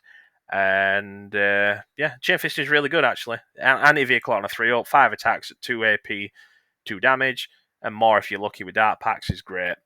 Formidably Resilient makes him arguably our toughest HQ, because half any incoming damage on toughness 5, 2 up armor, 4 up invul, 6 wound model, which can also have access to a 5 up feel no pain with the Intoxicating Elixir, is very nasty and surprisingly difficult to chew through. 2 damage precision weaponry from Eliminators get absolutely ruined by this. But yeah, if he needs healing and you've got the CP spare, you can use Skin Shift if you really want to bring him to a good wound threshold, so he's not going to get shot, but you're more than likely going to use that CP elsewhere. Deep Strike's really good on him on a slow-moving model. Again, ability to Deep Strike is always never understated. It's really good. Using Rapid Ingress turn 1 to preemptively drop him in is fantastic, especially with your Terminator buddies. Cons, if you're running Terminators with Chaos Undivided, with him, you're objectively playing him wrong. Terminators already get 3 rerolls to hit with Dark Pact, which you'll want to do every time you shoot or fight. So using Profane Zeal on them gives them the full wound rerolls ability, which, while great, isn't what you've brought the Terminators for. You're not limiting them for that. The most reliable way to bring him, in my opinion, is Marcus Lanesh, because of the advancing charge. His durability is great, but it's not worth paying 95 points or more for the enhancement. So you're running him with 110 points if he's got the elixir, I think. So he is a pain to chew through for 110 points, but he's just too slow moving. So your opponent's either just going to ignore him or just try and just whittle him down each turn with precision shooting, because, if you throw enough of it at the wall, some of it's going to stick. The Demon Hammer on the Chaos Lord is arguably better in most circumstances, while being cheaper. So the Chain Fist is way better into vehicles due to the anti-vehicle +3, but the melee hammer from accursed weapons, the melee profile for the accursed weapons and the paired counterparts aren't great on a HQ model, so no lightning claws. He's outclassed by other options in the index, which, again, it'll explain its ranking more, but there's better HQs to run unless you're going for a thematic Terminators list and you don't want to bring Abaddon. So slow movement at 5 inches, again, every inch counts, especially when it comes to a game of 40k where your movement is arguably the most important statistic. And it can be left in Deep Strike, which applies to Deep Strike in general, but if your opponent screens really, really, really well, he's going to foot slog up to the mid board, which is the worst choice for him. But you can remedy this if you're playing Marcus Lanesh and you use the unnatural swiftness stratagem. However, he can be kited quite easily, like most slow things, unfortunately. But I rank him average. I think he's 5 out of 10. I wouldn't bring him. I have brought him in games, and he has actually done really well, but I wouldn't bring him every game. He's more of a casual, Saturday evening, Friday evening gaming with your mates kind of character. He looks cool. He is cool, but I wouldn't bring him in a tournament. He's just mediocre. He doesn't do anything that other characters don't do better. He's not cheap enough to be arguably one of the more useful units. Chaos Lord's cheaper and hits harder in most circumstances, and Abaddon just does everything this guy does, but way better. Daemon Prince hits harder than him as well and is a better distraction card effects. Terminator Sorcerer Lord has better damage abilities, shooting is cheaper. And again, like I've just said, Abaddon's just flat out better. Don't bring him in competitive games. Just bring him in casual. I think he's perfectly fine for casual. Like I said, Friday, Saturday evenings with your mates playing this game, perfect. he's a fantastic unit to bring for that, not for competitive. Next up is a Sorcerer. 60 points, providing -1 to hit for the unit he's leading is a nice durability boost. If I'm not mistaken, it's the Dark Commune, him, and then the Traitor Enforcer, which is the cheapest 3 HQ units we have access to. But again, that's later on. Providing -1 to the hit, -1 to hit for the unit is leading is a nice durability buff, so it applies to both ranged and melee. As it states attacked, it's not specific, which means your opponent is 16% chance, a 16% chance to less likely hit you, which is it's nice. Infernal Gaze on the focus profiles 24-inch D6 shots. He is hitting on 3s with a strength 6 -2 D3 damage each instance, so he can hit quite hard into elite infantry if you roll well, and more so with dev wounds because it does have a devastating wounds, only on the focus profile though. He is 6-inch move, toughness 4, 3 up armor, 4 wounds, and he doesn't have an invul save, which I'm going to get onto on his cons. Gift of Chaos can occasionally give the odd mortal wounds. D3 mortal wounds for shooting a target for them failing a leadership test is nice. He's cheap again, he's the second cheapest HQ choice, just behind the Dark Commune and just in front of the Traitor Enforcer. And he's a decent Eye of Tzeentch holder. So if you want to bring him on his own or in a unit of 5 legionaries, you can put him in a unit, stick him in the back line or the mid board, 24-inch range, just shoot him and use him for the Eye of Tzeentch. And Dark Pact every time. Lethal hits on a last cannon at 48-inch range, which means that he can he doesn't really need to be in range actually. You could just get a legionaries at the back with one last cannon, shoot. You don't even need to wound or hit, and you get a CP back on a reroll. On a past leadership test. Pretty risky because he's fragile and he doesn't have an invul, but again, it's there if you want it. Cons, -1 to hit doesn't mean much in the grand scheme of things because a lot of factions have rerolls to hit. So, for example, Oath of Moment, Profane Zeal, and Chaos Undivided, what we have access to, rerolling ones to hit or not having a high enough weapon skill or ballistic skill. Or having a high enough weapon skill or ballistic skill counters him really well. Because if you're already hitting on 2s, it doesn't matter because you're hitting on 3s, which is still really good. Gift of Chaos is just, I'll be honest, it's fucking awful. It's terrible. Very rarely will this work, and if it does work, your opponent just got very unlucky. It's just good against chaff. Most chaff are T3 anyway, so you're going to be wounding them on 2s with the focus profile or 3s with anything else. So it's just extra ways to get rid of chaff infantry, pretty much. No invul saves. So again, precision weaponry is going to absolutely ruin this guy, so you might as well just give your opponent the points for assassinate. Excuse me. And the Dark Obscuration with the Mark of Nurgle renders him near useless. So why would I waste time and points on a fragile character to get -1 to hit when I can just get the lone operative rule for a unit on 1 CP? You still get the -1 to hit in melee, but that doesn't mean much. Overall, I think he's a 2 out of 10. I think he's really bad. Don't bring him. He's arguably our worst HQ unit. While, he's cheap and his abilities are unbelievably niche, somewhat barely useful, or straight up flat out useless sometimes. Fragile, dies to any decent shooting in precision, be it melee or shooting, and is too risky to put enhancements on because of that. So he doesn't bring anything which can't be countered with relative ease. So if you've got 60 points, spend them elsewhere. Sorcerer in Terminator armor now, so he is 90 points.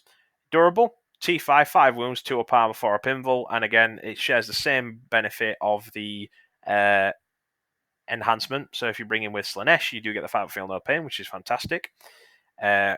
Precision fire is going to take a lot. It's going to be a lot more noticeably difficult to chew him down because of the 5 wounds. A lot of damage from eliminators and other stuff is 2 or 3, so it brings it that awkward. You're going to need an extra shot to get through to get him if you're wounding him on with 2s, for example. Chaos Familiar, again, fantastic. So anytime he gets shot, he can just be like, nope, 0 damage. But you can only do it once per battle. But again, it's nice to have. Just ignoring 1 attack for for 0 damage once per game. Big thumbs up. Really good. Death Hex is absolutely ludicrously broken as well. So Death Hex on a 2-up, you make an enemy unit within 12 inches and visible to him take -1 AP for the entire army. So let me get this. It counters Armor of Contempt really well. Ruins cover saves on durable units. So you've got, for example, deep striking this guy with Terminators, bang next to a unit at 9 inches. 40 combi bolter shots at -1 AP. Accursed weapons that they've got, -3 AP. Forge Fiends, -4 AP. Obliterators, -5 AP. And it stacks. It stacks. You can get multiple of these guys and just focus one guy down and just destroy him. You can get -5 on Obliterators, -6 if you're lucky. It's ridiculous. Obviously, it's Deep Strike. I'm not going to mention that again. He gets rerolls for advances and charges for the unit that he's attached to. So Terminators with reroll hits base kit also now get reroll charges and reroll advance rolls. This is absolutely game-changingly good. So if you roll a 1 on an advance, you can just be like, okay, reroll for free, and you might get a 3 or a 4 or even a 6. So you've just converted a 1-inch move to a 6. Fantastic. And you also get the chance to reroll a charge for free if you deep strike. So 10 Marcus Slanesh Terminators with advanced shoot and charge is wild. It's just, your opponent's going to think, oh, it's a slow Terminator unit. And it's like the Weeping Angels. When you blink, they're in front of you. You're just going to have a very difficult time dealing with this guy, especially on Terminators. And his shooting's okay. It's the same as the Sorcerers, but you do get the -1 AP on an 80% chance of getting it. So it goes from Strength 5 -2 D3 to Strength 6 -3 D3. And his Force Weapon gets -2 instead of -1 as well. And his Combi Bolter does as well, because it's -1 AP. That's if you're shooting the target you've Death Hex, though. Yeah. All in all, this guy is just... There's a few cons. So he's not the best chassis, so 90 points, so it does get expensive if you do put enhancements. He doesn't benefit from the Tzeentch enhancement or the Nurgle enhancement, because you're probably going to want to run this guy with Terminators, and he can't take the Khorne enhancement anyway because he has a Psychic keyword. He also doesn't really benefit from the Undivided 2, because, yeah, you can bring him with Liber Hereticus, but objectively speaking, it's not the best.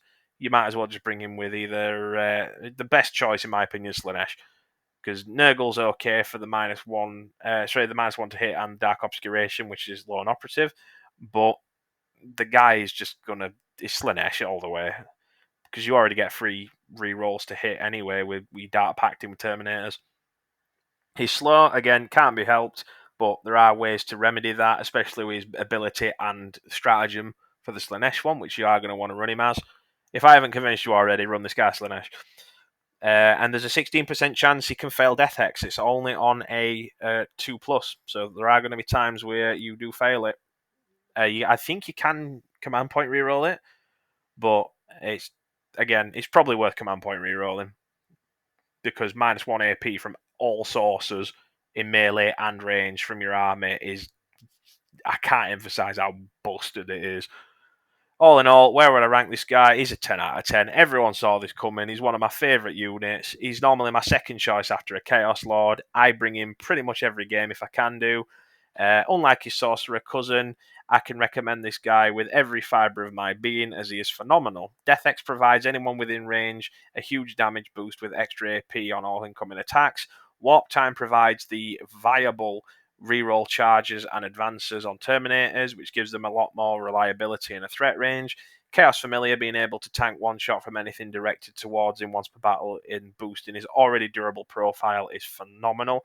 If I was to recommend running him, it would go Slanesh for number 1 for the marks, due to the extra movement from the unnatural swiftness, exploding 5s in melee, so having 6 power fists exploding on 5s, and the accursed weapons with exploding 5s as well. Fantastic. Nurgle, probably next, for exploding 5s on 1 AP bolter guns is actually fucking ludicrously good if you can just whittle down with the amount of shots. And Dark Obscuration is always going to be a good deterrent, so your opponent's going to know. 3 is going to be Tzeentch. Lethal hits on 5s with combi bolters is great if you're punching up. Plus, being able to revive a model and heal an injured one with a skin shift stratagem is fantastic. Always nice to get a Terminator back, because they are a very good unit. And 4th would be Undivided, mainly for the reasons I mentioned earlier. With, Undivided doesn't provide anything. The Terminators don't get a base kit anyway, so it doesn't really benefit anyone. Khorne you can't bring, so I'm not going to include it. Next up, Lucius. 95 points, 25mm base. He's got 6-inch move, toughness 4, 3 up armor, 5 wounds. He has got a Doom Siren at 12-inch range, which is a flamethrower at strength 6 -1/1 damage, and the Duelist Sword and Lash of Torment, which is 8 attacks, hitting on 2s, strength 5 -2/2 damage, and that has precision. He has fights first, and he is a leader. He can lead Noise Marines and Legionaries. I think he can lead Chosen as well, but I'm not sure. So again, small base sizes allow for easier heroic interventions. This is probably more prevalent in 9th edition. However, with Lucius at the minute, it was better in 9th because it was a character that could do heroic interventions, whereas now it's the unit. So it's still quite good, but your opponent's not going to expect you to heroically intervene with Lucius unless you do it on the regular. Duelist Pride gives the unit that he's leading a fight first, which is genuinely ridiculous. So the way it works is if someone charges you, you get to fight first. So that unit of Terminators that are charging you, congratulations, you get to punch into them first for free.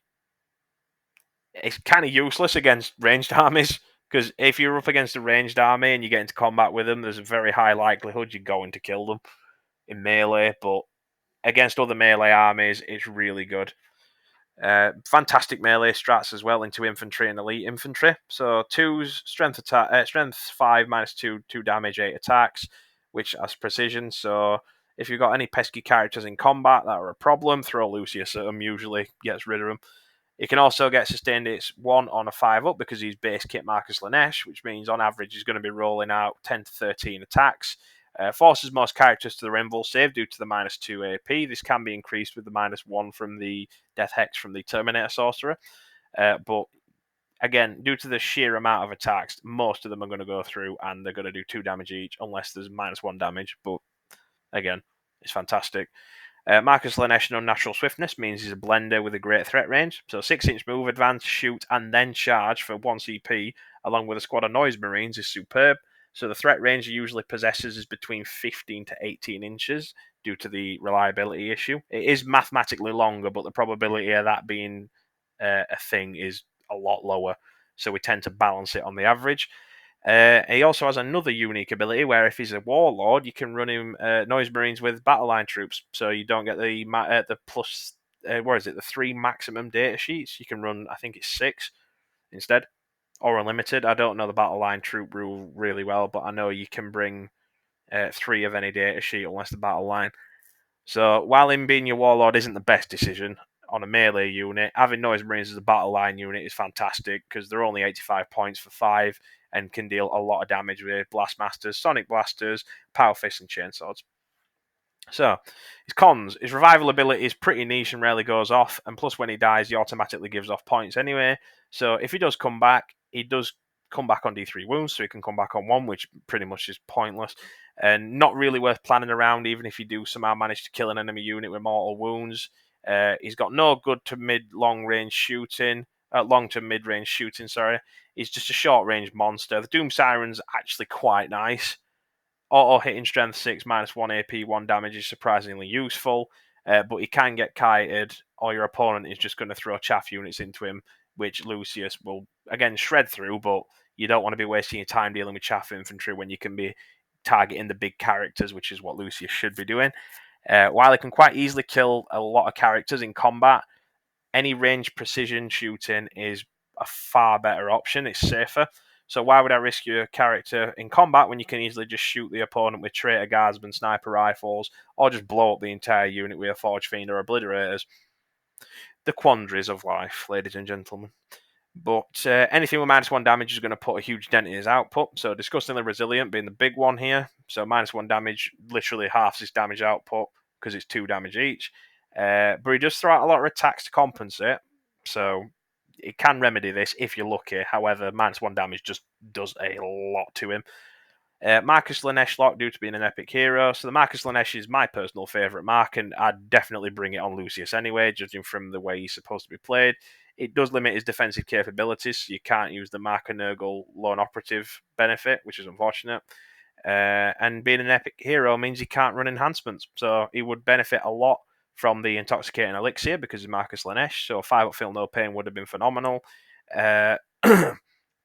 But given the fact that he's expected to die with his armor ability, it would be nice to have an extra layer of durability. Where would I rank him? 5 out of 10. I think he is average. I wouldn't bring him as an Emperor's Children player because he's just too weird. He just doesn't do anything in particular. He's not a blender like he was in 9th edition, where he could just absolutely murder everybody at like -3 AP. But again, -2 AP is really good still. But I don't know, he's awkward. So he's just a shadow of his former self. Like the fight first stratagem is really good. Stratagem ability is actually ridiculous.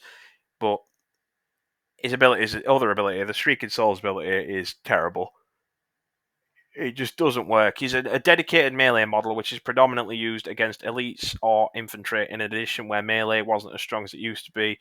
In my opinion, his success is directly tied to how effective melee is overall. If melee gets more popular, he will be amazing. Otherwise, it's just an anti-melee tech choice. Lord Discordant. Next up, he is on a 120 by 92mm base. He's only got one unit in his unit.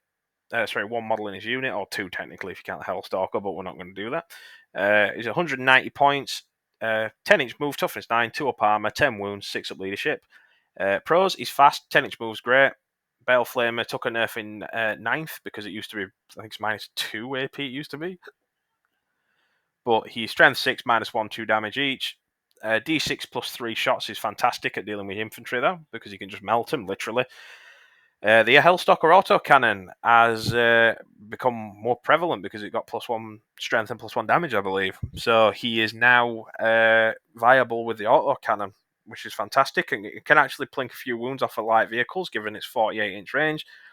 If Corrupt Machine Spirits goes off, it's really strong. So if it fails a leadership test, it can't shoot if you do target it, which, again, an enemy vehicle not being able to shoot can possibly win you the game. If you're into knights, this is really good. If it goes off, Spirit Thief's okay. Rerolling monster wound against a vehicle which has Spirit Thief on it is great for your dedicated anti-tank units, which means that if any enemy unit targets a unit that you have marked with Spirit Thief, any friendly Heretic Astartes unit that targets it gets to reroll ones to wound, which fantastic. Pretty good melee as well. Impaler Chainglaive has +1 to wound on the charge due to the lance keyword. Strength 6 -2, 2 damage. Bladed Limbs grant 4 extra attacks at strength 6 -1, 2 damage. And Technovirus Injector is good against vehicles due to -3 AP and 2 damage. Cons is just straight up garbage on a lot of his abilities. If they don't go off, they're completely pointless. -1 to hit on a vehicle isn't that important, but it's just weird. So, for example, the conditions for the abilities are just so strange. So, once per turn, your opponent's shooting phase, you have to be within 12 inches. If you're somehow within 12 inches without getting blown off the board, then your opponent is either throwing or doesn't have any anti-tank. Passing a leadership test isn't even that difficult on a majority of the units. You might force them to burn a CP for insane bravery, but other than that, they can either just straight up auto pass them a majority of the time or just re-roll them. Any focused anti-tank fire is going to melt him because he's only toughness 9 and 10 wounds. Fire pinball doesn't do much against anti-tank, which is going to definitely focus him down. So 2 last cannon shots have the chance to kill him outright if they roll well, which I'll be honest is pretty embarrassing. And the big one is he's too expensive. You're paying 190 points for... Oh, and it goes up with enhancements as well, because you can bring him with enhancements. For a model that doesn't have a designated role, is too overkill to fight infantry and too weak to deal with vehicles, even though he is a dedicated anti-vehicle unit. He fell from grace. It makes me sad every time I have to look at this guy. Where would I rank him on the overall ranking, though? A 1 out of 10. Don't bring him. He's terrible. So, again, like I said, it pains me to say it, but the Lord Discordant used to be an auto include in 9th edition, but now he's just a glorified 200 points almost punching bag. Dies immediately to any dedicated focus fire. Costs too much in terms of player skill to be effective, and points in terms of enhancements that you'll need to bring to make him effective. And he's outclassed by almost every unit in our index in terms of utility or damage. So if you're beating someone with him in your list, your opponent's either blind or brand new, as he's atrocious. Do not bring this guy until he gets reworked or has a massive points cut. Even then, I wouldn't bring him. Warpsmith is next. 70 points. He's on a 60 by 35.5mm base. Movement is 6 inches. Toughness 4. 2 up armor. No invul. 4 wounds. 6 up leadership. He's the only model in our index, funnily enough, that can lead Havocs, which is a weird one, as he's normally meant to be used on Demon engines, but I think the reason why is because Havocs are quite robotic. Like, if you look at the models, they're very, Iron Warriors style-esque with the whole technology side of things, and, the Warpsmith's good at dealing with vehicles and that kind of thing. I don't know, it's headcanon. So usually, if you do want to bring him, you can run him with Havocs with Las Cannons for Mark and Nurgle on extra hits on 5s and the extra Dark Obscuration. However, running the Warpsmith with Tzeentch Havocs equipped with Heavy Bolters is surprisingly good, as you get, if you've got abundant anti-tank elsewhere, so like Forge Fiends, Las Cannons on other units, anything like that. Sustained hits 1 and lethal hits on a 5-up is surprisingly good anti-infantry damage. He's actually pretty good at Eye of Tzeentch holder, so you can put him with a squad of 5 legionaries with a last cannon at the backfield objective for 190. There are other alternatives, but it is an option should you want it. I believe you can just bring him with the Eye of Tzeentch base kit anyway and just put him next to a vehicle. But the problem is that he needs to dart pact, which is why you want to bring him with the legionaries. So you can bring him on his own with the Eye of Tzeentch, but you've got to dart pact, which means that you've got to be within 12-inch range to make an eligible attack. And because he's short range, he doesn't get the benefit. So you want to bring him with the legionaries for the last cannon, because the last cannon's 48-inch range. You see what I'm getting at? You're kind of forced to bring him with legionaries, which is annoying, and you don't really want to do that. Lone operative vehicle rule he's got is fucking great. So if you bring him on his own, if he's within 3 inches of any friendly vehicle, he gets the lone operative rule, which is just exceptional. You can put him out in front of everything. If he's within 3 inches, they can't shoot him unless they're within 12 inches of him. So you can just keep him in the back with your vehicles or marching behind him and just keep healing your vehicles or giving them +1 to hit. Your opponent's going to try to look to kill him or the tanks, but your opponent's going to then get hit by your tanks and it's going to hurt. He's not a good chassis for enhancements because, like I said, obviously the Eye of Tzeentch is probably the best one if you do running with legionaries, but it is expensive for command point regeneration that you might not even get because it's only a 50% chance. Oh, about. It's weird with a 2d6 math, but it's still a slightly above our 60%, 50% chance. He's got no invulnerable save, especially on an HQ model. It's bad, but again, the lone operative rule kind of compensates for this if you're within 3 inches, so you can remedy this. And his 12-inch range is dog water. It's really bad. He's close quarters, and he shouldn't be close quarters. He's not a damage dealer, he's a support unit. He can hit hard with the attacks in the melee with his hammer, but again, anything dedicated anti-infantry is just going to kill him and just wipe him completely. So where would I rank him? I'd probably rank him a 6 out of 10. I'd say slightly above average. I think you might want to bring him if you're bringing like a big demon engine list or a vehicle list. Would I personally bring him? Not really, because I don't like that playstyle. But again, that's up to me. That's not your prerogative. You might enjoy him a lot more. He's a very weird model, so he can come in clutch with niche situations. So, for example, if you have a vehicle which needs healing to get above bracketing, he's very good because his I think it's his Master of Mechanisms ability. So, in your command phase, you get to select a friendly Heretic Astartes vehicle model within 3 inches of the model. That vehicle model can regain up to D3 lost wounds, and until the start of your next command phase, each time a vehicle makes an attack, you get +1 to the hit roll. This can only be selected once per command phase, so you can switch and choose depending on where he is. So he's just good. It's nice to have healing on your vehicles, pretty much. Like a Forge Fiend or a Chaos Land Raider, and a Lone Operative rule pretty much makes him unkillable if you play him well or misplay massively. 70 points for D3 lost wounds and +1 to hit. If your opponent is shooting at your vehicles, they're going to either severely injure it or focus fire to kill it immediately. So D3 wounds usually doesn't matter, but if your opponent for some reason does glancing shots at a vehicle and takes 1 or 2 wounds off, this guy's actually really useful. But again, he's a good unit. He's not bad at all. I think he's 6 out of 10. Exalted Champion. 70 points, 40mm base size, is 6-inch move, toughness 4, 3 up armor, 4 wounds. His abilities are Dark Champion, which means while the model is leading a unit, each time a model in the unit makes an attack, you get +1 to your hit roll. This applies to both shooting and melee, which is fantastic. You're not really going to say anything bad about that. +1 to hit is usually better than -1 to hit against the unit.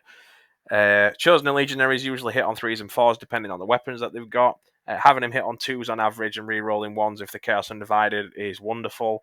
Extra reliability is also appreciated. Great stat line, so hitting on 2s with weapon skill and ballistic skills. Combi weapon is... I'm not going to rant about the combi weapon, but it's okay. It's not too bad. Exalted weapon at 5 attacks, strength 5 -2 damage. Great at killing Marines, and this only gets multiplied when you run in with Dart Packs. It can be attached to a unit, even if there's already a character or model unit attached to it. So the Lieutenant rule for the Space Marines. You can't have 2 Exalted Champions in the same unit. However, you can bring 1 Exalted Champion if you have someone like a Chaos Lord or Dark Apostle leading them. This is great, as it means your Chaos Lord is now hitting on 2s with his Demon Hammer, not 3s. Extra reliability, fantastic. But again, this is remedied by that free Profane Zeal, so I'll get into that in a minute. He's really good with the Corn Enhancement as well, because as a HQ, he does get to bring an enhancement if you do want to bring it. So it brings him up to, I think it's 95 points. But you get, I think it stacks with his ability. So from what I've gathered, it straight up does stack. So every time you use a Dart Pack, you add D3 Strength to his weaponry. Base kit. That's just his Aspire to Glory ability. So this stacks with the Talisman of Burning Blood, which means that you can potentially get another D3 Strength and D3 attacks to his profile for that phase. So you can possibly, if you roll well, get 8 attacks at Strength 11, -2 damage with lethal hits on a 5-up. It's just bonkers how much damage this guy can do if you roll well. Like, it is fucking ludicrous, but it's so funny to see him do that much damage. So, he's a melee unit. He doesn't have any range other than his combi weapon, which is, I'll be honest, kind of shit. So despite his buffer giving +1 to hit for range and melee, if he doesn't get into melee, he's not entirely useless, but at that point you'd be paying 70 points for +1 to hit, which isn't worth it. The only ranged unit is going to get put with his Legionaries, and you don't want to run in with them because Chosen are objectively a far better choice and have a advance and charge base kit. He also counts as a character for Assassinate because he has the character keyword, so he doesn't have an invul. His toughness 4, 4 wounds. Any dedicated anti-infantry precision fire is going to take him out quite easily.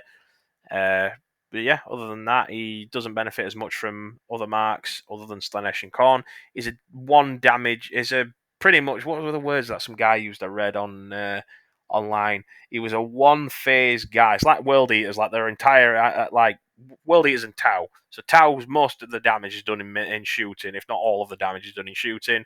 World Eaters is melee. This guy's entire damage is done in melee. You might get 1 or 2 wounds off if you're somehow extremely lucky with a combi weapon, but again, usually not worth it. But if he's attached to a unit of 10 Chosen with a Chaos Lord leading them, with Undivided, they'd be hitting on 2s, re-rolling all hits and all wounds with lethal and sustained hits on 1s. Lethals or sustained hits 1 on 6s due to the free Profane Zeal stratagem. The least useful part of it is the +1 to hit, as re-rolling all hits when you're hitting on 3s is objectively better, and you get it for free anyway.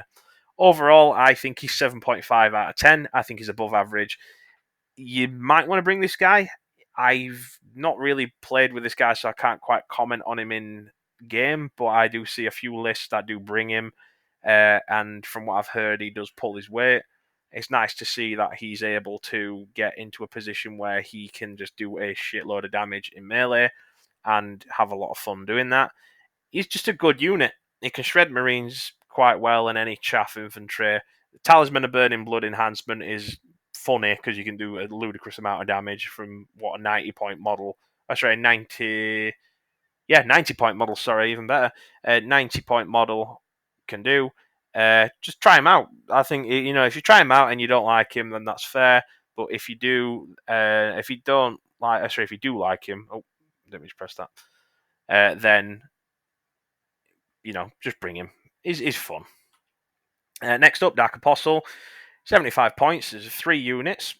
3 in the unit, sorry. 40mm base on the Apostle, and the Dark Disciples have two 25mm bases. 6-inch move, toughness 4 for both, 3 up armor on the Dark Apostle, 6 up on the Disciples, 4 wounds for the Apostle, 1 for the Disciples, 5 up leadership on the Apostle, 7 for the Dark Disciples, but they will be using the Dark Apostle's leadership, which is fantastic, and 1 OC for both the Dark Disciples and the Apostle. Pro, he can lead a variety of units. Accursed cultists, chosen cultist mobs, and legionaries are all available for him to lead, bringing him brings a lot of variety in terms of list building. So if you want to run him with accursed cultists, you can. If you want to run him with cultist mobs, you can. Chosen legionaries, really good. He's now had a points decrease from 85 points to 75, so he's cheaper now, which is in a good range. 75 points is really good. Ablative wounds due to the 2 Dark Disciples, which also get the 4 pinball save because it's part of the unit. So this is phenomenal if your opponent tries to shoot him off the board with precision fire. All models in the unit can use the 4 pinball to block any incoming damage, so they must chew through both the Disciples before they even get to him. Really annoying for your opponent to deal with when he focuses all of that fire and just kills 1 or 2 Dark Disciples, which means jack shit. +1 to wound in melee is fantastic with his Dark Zealotry ability. Wonderful in a melee-based army, like I've said. Chosen wound Marines on 2s with the accursed weapons. Legionaries get to reroll 1s to wound in melee and +1 to wound 2. They get to reroll all wounds on objectives. Dark Apostle and Dark Disciples also benefit from this ability too, given that they will technically be part of the unit that they are leading, so they do benefit from it. Chosen make the most of this when ran with Slanesh. Sustained hits 1 on a 5 up is better than lethal hits, being mostly redundant on a +1 to wound, because if you're wounding on auto hits anyway, you don't really care about wounding on +1 to wound because it bypasses it. Demagogue is quite useful in a pinch, so if you're on the mid-board with an important objective and you want to make sure your unit isn't battle-shocked, while it's not as prevalent or impactful as it should be, this ability is actually quite nice to have due to Insane Bravery being nerfed by proxy with the free strat nerf. It's also once per battle, and 9-inch range is really good. Like 9-inch range is actually quite useful. Having a backup anti-battle shock in case it happens for free is potentially massive, especially on the mid-board, which will always be the most heavily contested part on average of any battle. So, it's cons. 3 models in the unit count towards blast, so if you're running with accursed cultists in your squad, you're bringing the unit up to, is it 60? No, it's not 21, it's 19, ignore me. It's the Dark Commune that do that, not him. So you do get an extra 3 models, so it's difficult for transporting, and gives your opponent an extra 3 shots because of the way it works. It can be quite nasty to be on the receiving end of, so your Dark Disciples may die to chaff fire. Again, difficult to get into transports. Most transports have usually a capacity of 11, so you'd have 10 chosen with a Chaos Lord, which would be fine. But in order to play the Dark Apostle in a transport, you need to pay for a 10-man chosen squad, but only bring 7 in order to fit him in. So you can pay for the 10-man squad, but you'd objectively have to just remove 3 out of it, which in my opinion isn't worth it. You want your chosen squad to be there because you're losing on 9 wounds. You trade in 6 wounds and +1 to wound for 9 wounds on a guy who you can just get a Chaos Lord on anyway for undivided rerolls on everything. Dark Commune is objectively a better choice as well when running a Cursed Cultist or a Cultist Mob. So the Dark Commune offers a 5 pinball save, +1 to hit, +1 to wound, and advance and charge once per battle on the unit it's leading. But it's that strong, it doesn't matter. Malign Sacrifice is fucking awful. It's funny as hell because you basically suicide a Dark Disciple into a unit and do mortal wounds if it's possible. If you get lucky, you deal D3. If you don't, you get 1. And if not, you do jack shit. But it's just you're basically giving ablative wounds up. So it's not the worth it to keep the Dark Disciple there for mortal wounds unless it's like an exceptionally niche situation. So keeping the Dark Apostle unit alive is paramount due to the ablative wounds you get, and you have the chance to roll a 1 and do nothing. So he's not very good when he's ran with Mark of Khorne because the +1 to hit, +1 to wound and lethal hits count each other. So which is why I say running with Marcus Slanesh. If you're running Marcus Slanesh, +1 to wound is great on legionaries because chainswords and other high AP, low strength melee weapons can wound a lot easier. and lethal hits on a 5-up are better in some circumstances, like when you're wounding on 6s, but +1 to wound is usually a better choice for most circumstances. However, lethal hits and +1 to wound kind of counter each other. Overall, I rank him a 5 out of 10. I'm very biased. I love the model, so I bring him anyway, but I don't think you should bring him from an objective, competitive standpoint. Dark Apostle offers a lot of variety in terms of leadership choices, so the Demagogue is actually a useful niche ability, and +1 to wound is a lovely cherry on top. But with Marcus Lanesh, a unit of Chosen or Legionaries can hit a lot harder than they normally should do. However, he does have some glaring weaknesses. Malign Sacrifice is awful. You may not even use Demagogue in a game. The Dark Commune is better for both cultist types. He has massive transport capacity issues, and it's objectively bad to run him with the Mark of Khorne, as highlighted in the previous slide. I still think he's good, but you'll notice that the +1 to wound in melee is really, really useful if you do run him, but other units do what he does better, or other marks can do what he does to substitute what he does. He's not outright offensively bad, he's just mediocre. Dark Commune, a fantastic unit because I'm a big fan of cultists. 55 points for the whole model, the whole unit, which is a unit size of 5. So you've got 3 at 32mm bases and 2 at 28. So 6-inch move, toughness 3, 6-up armor. 1 wound for every other model except the Demagogue, which is on 4, a 6-up leadership for the Demagogue, and a 7 for other ones, and a 1 OC characteristic for everyone in the model. Everyone in the unit, sorry. So he gives the units the Faithful Flock ability, which is while the unit is leading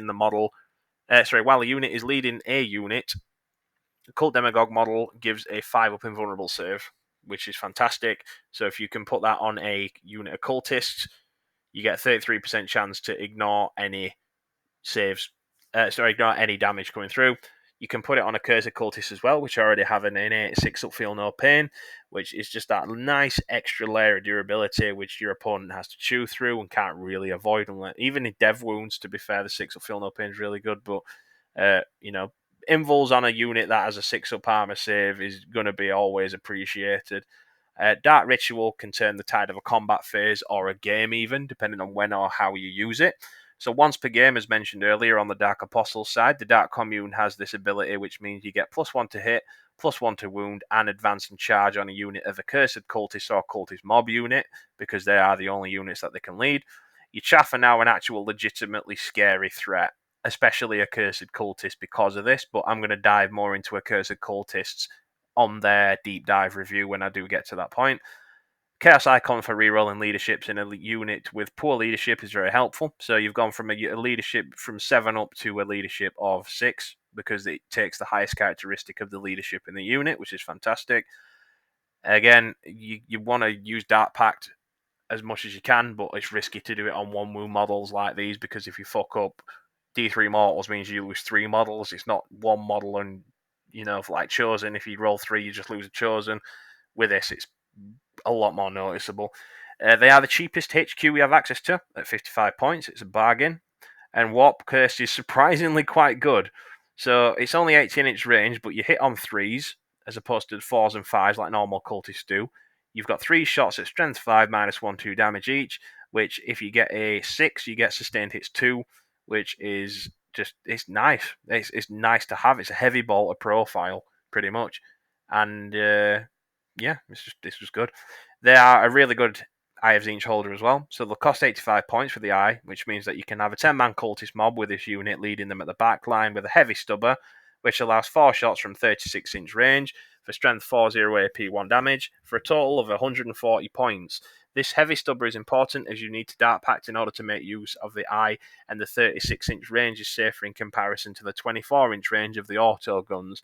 Leadership will now be 6-up as well because they are being led by the Demagogue, which is a 50% chance, roughly, maybe 50 to 60% chance to pass and get a command point. Nice to have. Next is their cons. Blast Rule is going to fuck these guys up. So if you run them with the 16-man Accursed Cultist blob, they are going to have a very bad time because the 5 Dark Commune models are going to bring them up to 21 models overall, which means that the extra 4 shots, Blast basically works in, Blast works in increments of 5 usually. So 5 give 5, 5, 5, 5, 20. So you get extra 4 shots against them, which is horrible, especially when there's multiple things like grenade launchers, which can quite easily kill cultists. They're not durable. Again, toughness 3. What do you expect? Toughness 3, 1 wound on a majority of them. Precision fire is going to have a field day. But again, they're 55 points. What do you expect? Again, the problem is, though, because he's a character, he's just going to give Assassinate away, which is unfortunate. But if your opponent does have Assassinate, which a lot of people will bring, because Assassinate is one of the easiest and simplest secondary missions, they're going to have a field day. And they're objectively better when you're running them with accursed cultists, not cultist mobs. So cultist mobs hitting on 3s and 4s is nice, depending on the weaponry. But if you want to max them out optimally, you want to run them with accursed cultists and 16 of them, because they do so much melee damage. It's ridiculous. Overall, though, I'd give them a 9 out of 10. I was going to debate giving them a 9.5, but I think the Assassinate point kind of knocked them down to 9. Either way, definitely bring these guys. If you're wanting to run a cultist army, you can actually do it now, which is phenomenal. Like I said, they're more than there are more that I can't even get my words out. I'm that bloody tired. Sorry. So the Dark Commune are everything I dreamed for and more. They do have glaring weaknesses, which is to be expected, as they're just cultists and they're only 55 points. But for those 55 points, they provide a lot of strength, and relatively unassuming units now become scary units that your opponent has to deal with and probably won't expect, unless they've been on the receiving end of it a few times, in which case they will do. They're our cheapest HQ, have advance and charge in combination with +1 to hit and wound. Fantastic all across the board on a Cursed Cultist is just ridiculously strong. You're paying 245 points for a unit of 16. A Cursed Cultist, which is quite expensive, but it's worth it if you can play a useful ambush style playstyle. Alternatively, you can just run them up the board and shred anything in your way while the rest of your army moves up. These guys are a useful distraction carnifex and can do a lot more than I'm stating. Bring them in your games with a Cursed Cultist and you will see for yourself. Master of Execution. He is 80 points. He is a one model in a unit, and he is a 40mm base size, so standard as he used to be. 6-inch move, toughness 4, 3 up armor, 4 wounds. Other than that, he's got a bolt pistol, 12-inch range, 1 shot on a 3, 4 strength 4, 0 AP, 1 damage. And the big thing is his melee. So we'll just run through his pros first. So he's got the Lieutenant ability, very similar to the Exalted Champion. You can run him with a unit that already has a leader. So, for example, if the Legionaries are chosen, have already got a Chaos Lord leading them, you can slap this guy in, and there's no synergy issues. You basically just get a free extra leader that can give you extra buffs. His melee profile is really good. 5 attacks at strength 7, -2, 2 damage with precision, which is the big thing, and devastating wounds is fucking stellar.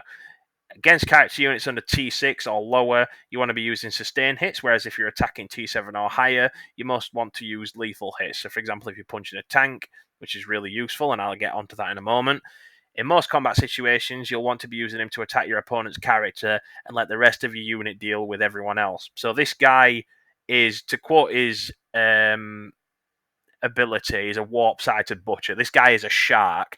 He's going to run in with a unit. Every single fight, you want to go for their character. You just throw this guy at the character, because he's going to get a few attacks through and he's going to cause a lot of problems if he does kill that character. And if he does kill that character, Trophy Taker, arguably one of the most thematic rules in the entire game, is really good. So I'll jump onto that one in a second. So if he kills an enemy character, you get a CP. Obviously, thematic, he's a headhunter, he's a shark, he's supposed to go for the big prey, for lack of a better word. It plays really well into Assassinate as well. So if you do have Assassinate and this guy gets into combat, he's probably going to kill whatever he's hitting, unless it's like ludicrously difficult to kill. But please remember, guys, don't try and scam your opponents with CP. It doesn't stack. You only get 1 per turn. So if you've already earned a command point through like Abaddon or the Eye of Tzeentch, you don't get an extra command point if you also kill with a Trophy Taker ability as well. Just keep that in mind. Don't be a scammer. With that said, though, his Warp-Sighted Butcher ability is arguably his best ability. So you kill an enemy model in a unit, and that unit that you are attached to gets full rerolls to hit in combat against it. This can kind of be remedied by, again, you'll notice a lot of things are just Profane Zeal, Chaos Lord, Chosen, run them at the board, kill everybody because full rerolls to hit and wound for free is ludicrously overpowered. I think this guy's going to get a lot more play though because Profane Zeal is going to get nerfed at some point, or he's just going to get taken off the free stratagem nerf. But other than that, free rerolls to hit in combat against it is great, especially if you're running it with other marks. So, for example, Marcus Lanesh, Khorne, always nice. And if you do enough damage to take the unit to half, below half strength, then you get full rerolls to wound as well. So it's an insanely strong tech choice on Chosen. Less so on Legionaries as they get rerolls to wound base kit anyway, and full rerolls if they're on an objective. It also applies to vehicles. So this ties in with my second point. So I'll explain this point first and then get on to why Warpsighter Butcher is absolutely busted. So if you bring him to Strength 8 minimum, because when you give him the Khorne enhancement, the Talisman of Burning Blood, he goes to Strength 8 minimum. If he's in combat, you get +1 strength and +1 attack. So you're Strength 8 Strength 8, 6 attacks. But if you Dark Pact in combat, you can potentially go to Strength 10 with 6 to 8 attacks, and he's great at cracking Toughness 10 models apart. So the thing with this is, you are going to, pepper. Let's say hypothetically, I have Obliterators, and they cock up massively, and they do. There's a 12 wound tank, and they do, let's say, 4 wounds or 6 wounds to it. So it's half HP, basically. It's half its wounds cost. Wound counter. It's 6 wounds. This guy is then surprisingly viable. So what you want to do is, in that situation, if you're able to, is charge the tank with this guy, put lethal hits on him, because you're going to be punching up anyway, so it doesn't matter. You're going to be wounding on 5s and 6s anyway. Devastating wounds as well. So if you're running in, you're hitting him with lethal hits, auto wounding. So it's -2. So you're going to be bringing up most tanks to a 4 up invul or a 4 up armor save. And any of that automatically goes through if you hit 6s, which you're going to want to re-roll wound rolls for anyway, because you get free wound rolls, wound re-rolls to hit because it's half HP. It's below half its starting strength. And you also get free re-rolls to hit as well. So you can fish for 6s if you're undivided, 5s if you're Marcus Lanesh or Khorne. You're probably going to want to be using Khorne, though, on this guy, because Marcus Lanesh and Khorne are objectively some of the strongest marks that we have access to. But again, you're hitting a tank, lethal hits on a 5-up or sustained hits on a 5-up. You're re-rolling all your wounds anyway. You're more than likely going to get a few 6s, and it's 2 damage apiece. So they can't ignore that because it's devastating wounds if you do get a few 6s. And those that you do get through, you are just going to probably kill that tank. So it's surprisingly hard to hit. He hits surprisingly hard. But he does have weaknesses, though. He doesn't have an invul save. So again, toughness 4 wounds, 3 up armor save is just going to get killed by precision shooting. I bet everyone's sick of me saying that, and trust me, I am sick of saying it as well. So I'm just going to say he just dies to precision shooting, and I'm just going to summarize it with that. Undivided Chaos Lord with Profane Zeal already gives full rerolls to hit and wound for free, which is what I mentioned. It's objectively better because the Master of Execution's ability requires you to kill a model in a unit and then half of the unit to get the same effect. It's objectively just far easier for you to just run Undivided Chaos Lord Profane Zeal because you just get it for free base kit as opposed to you have to work for it with the Master of Executions. But if you do run in with Mark of Khorne or Mark of Slanesh and fish for 5s and 6s, you're going to get a lot more out of him than you normally would do. Again, 1-phase damage, like the World Eaters and the Tau. A lot of the index is 1-phase damage, unfortunately, which is melee. On the predominant side, we do have a lot of good shooting, though, which is fantastic. Ball pistols, absolutely garbage. Don't bother even using it. I forget I even have them, to be fair. And he can sometimes deal no damage. So if your opponent gets lucky with invul saves, which is usually a 4-up or higher, they get to punch back and probably kill him or kill a few more of your units. Models in your unit. It's unfortunate, but it does happen. Ranking, I'd say 8 out of 10. I think he's better than the Master of Execution. Master of Executions. I think the Master of Executions is better than the Exalted Champion. at the minute, and I think when Profane Zeal gets nerfed inevitably, which it will do, because full rerolls to hit and wound is ridiculous, and the fact that Space Marines got it by just looking at someone and we get it for free on anything is ridiculous. Should you bring the unit? Maybe. I do bring him because I just think he looks cool. Then again, I am more of a casual player. But the Master of Executions fills a very useful role of dedicated precision melee weapons. So Lucius does the same thing, but the Master of Executions, in my opinion, synergizes better with stuff. So the synergy outweighs Lucius's sheer melee damage. So if you're fighting into units that have a lot of ablative wounds that protect the characters, so Necron Warriors are a big one, Intercessors, anything that is just there to body block your unit from chewing through and getting to the actual character, this guy is fantastic at dealing with. And literally just cut the head off the snake before the rest of them even know they're there. Most units lose their effectiveness when their leader gets killed, so the Master of Executions is another gun in the holster when that happens.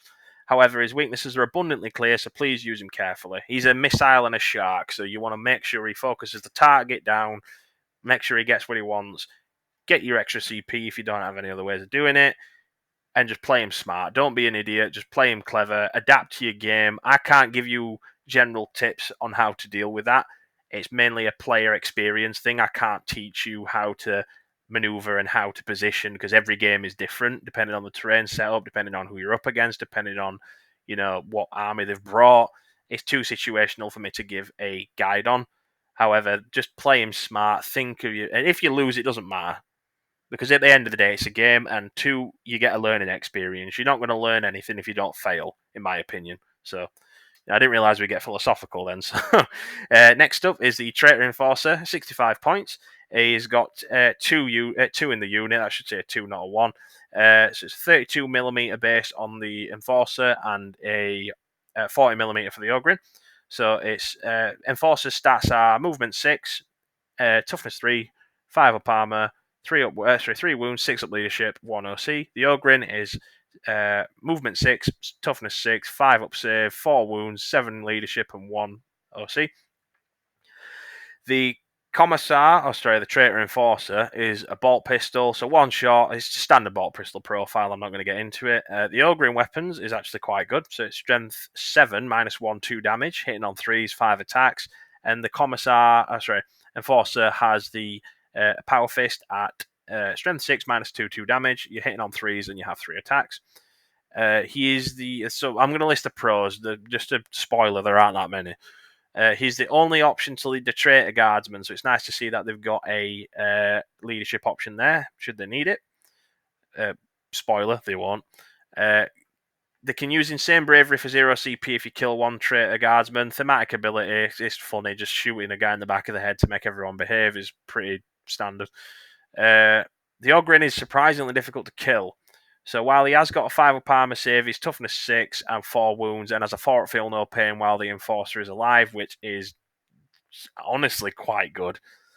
The melee is quite good. Strength 6 -2, 2 damage, and 5 attacks on strength 7 -1, 2 damage from the Ogrin, as well as the Commissar's power, Enforcer's power. I'm just going to say Commissar, who gives a shit. From the Ogrin is quite nasty if you get into combat. The Enforcer has a 5 up invul, which helps him a bit. The Ogrin doesn't have access to that. You can hold the Eye of Tzeentch should you want to.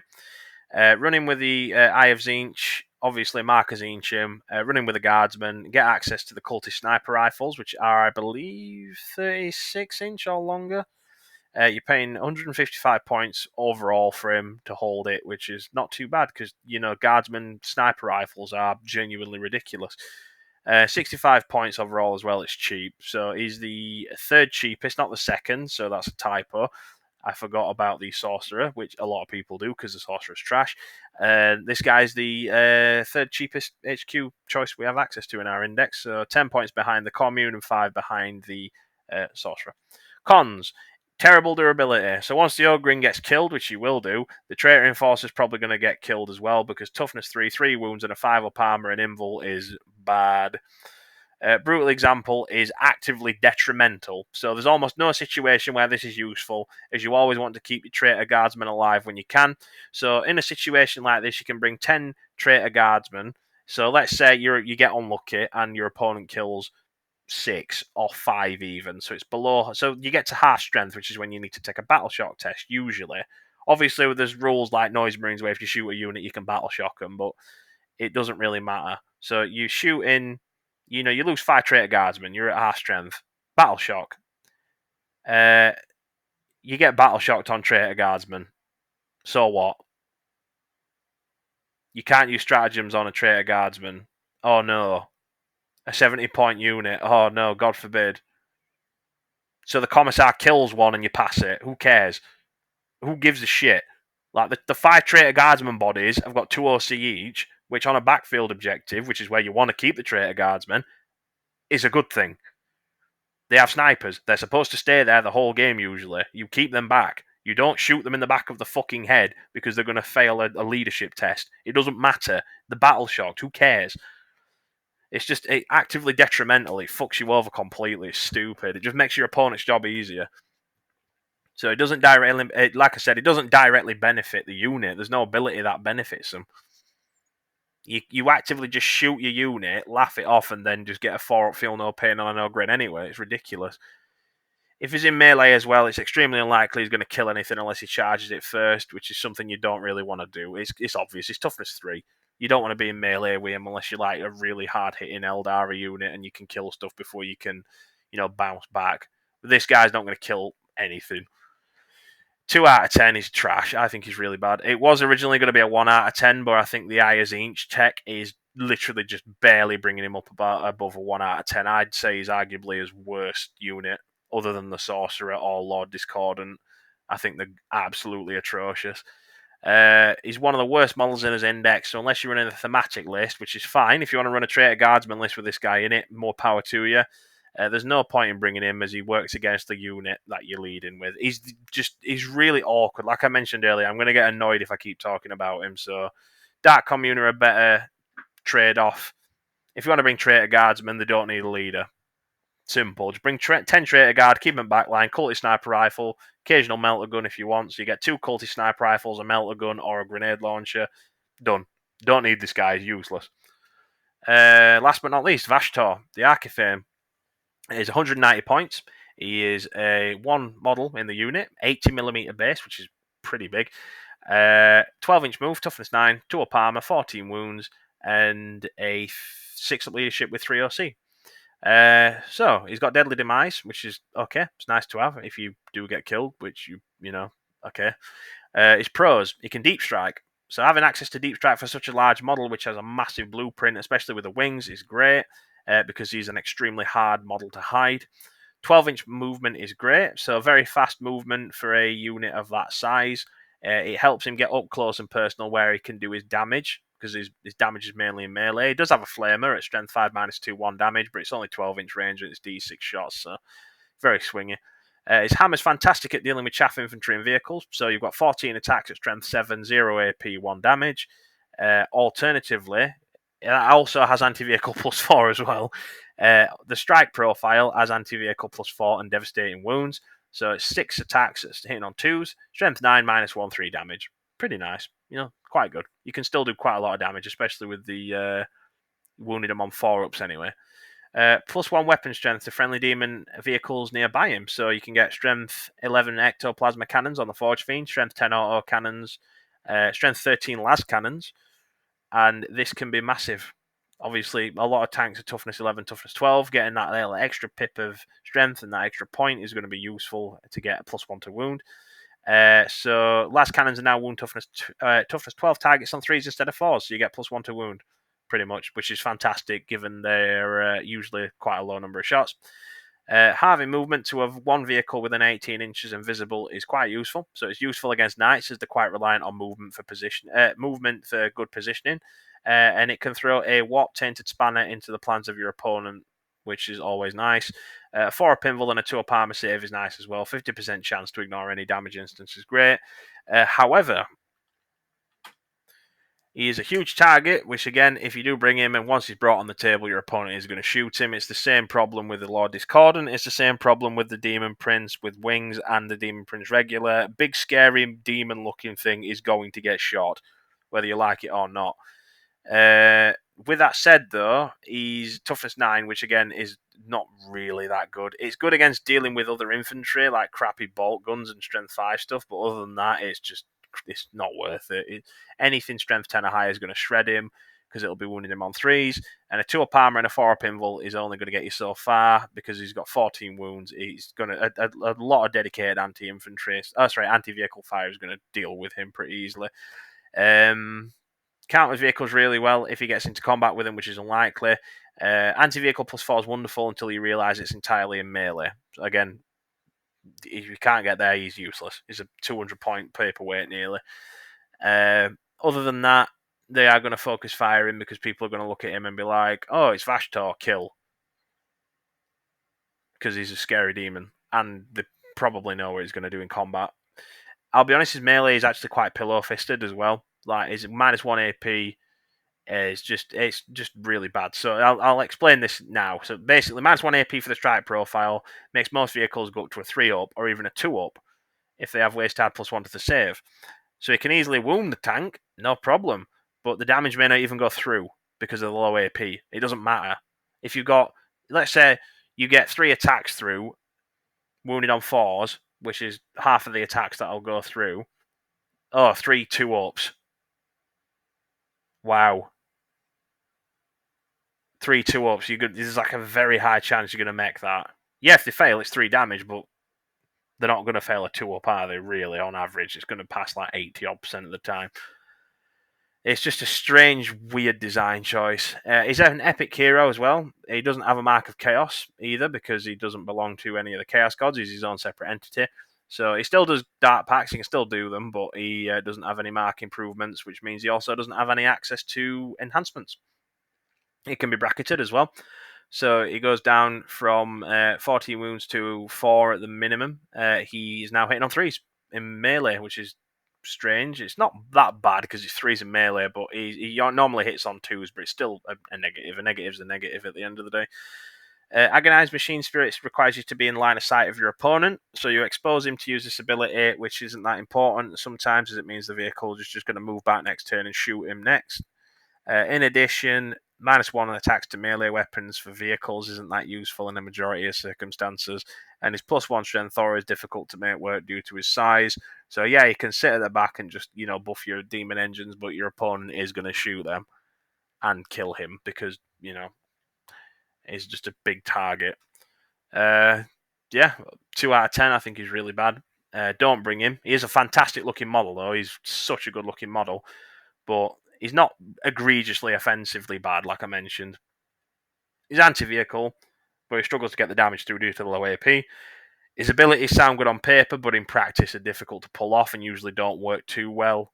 And he needs to be in melee to do any damage, but his auras are more oriented towards a support role in your army if you do bring demon vehicles, which you should do.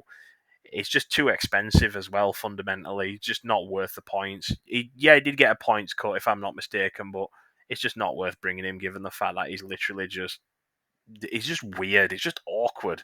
I can't quite explain it. But anyway, with that said, thank you for watching. I appreciate every single person that's come here. This video did take a lot of time to make, so your patience has been greatly appreciated. If you feel like you learned something or just enjoyed the video, then please like, share, and subscribe. Part 3 is going to contain the same rough guide. However, due to the fact that we only have 2 battle line units, such as the Legionaries and the Cultist mob, what I am going to do is do more of an illustration on how to use them through diagrams. So I'm going to show deep striking, screening, positioning for certain setups, what you can do to maximize each unit's abilities, little things like that you can do. Part 4 is probably going to focus on his vehicles, but that is more of a future project as opposed to part 3, which I'm going to start working on maybe a few days after this video gets released. I'm not sure, but again, either way, thank you for watching. As always, it's nice to see people are giving me a lot of positive feedback on my videos. And either way, I hope everyone's having a great day or evening or night wherever you are. And always remember to praise the dark gods. See you later, guys.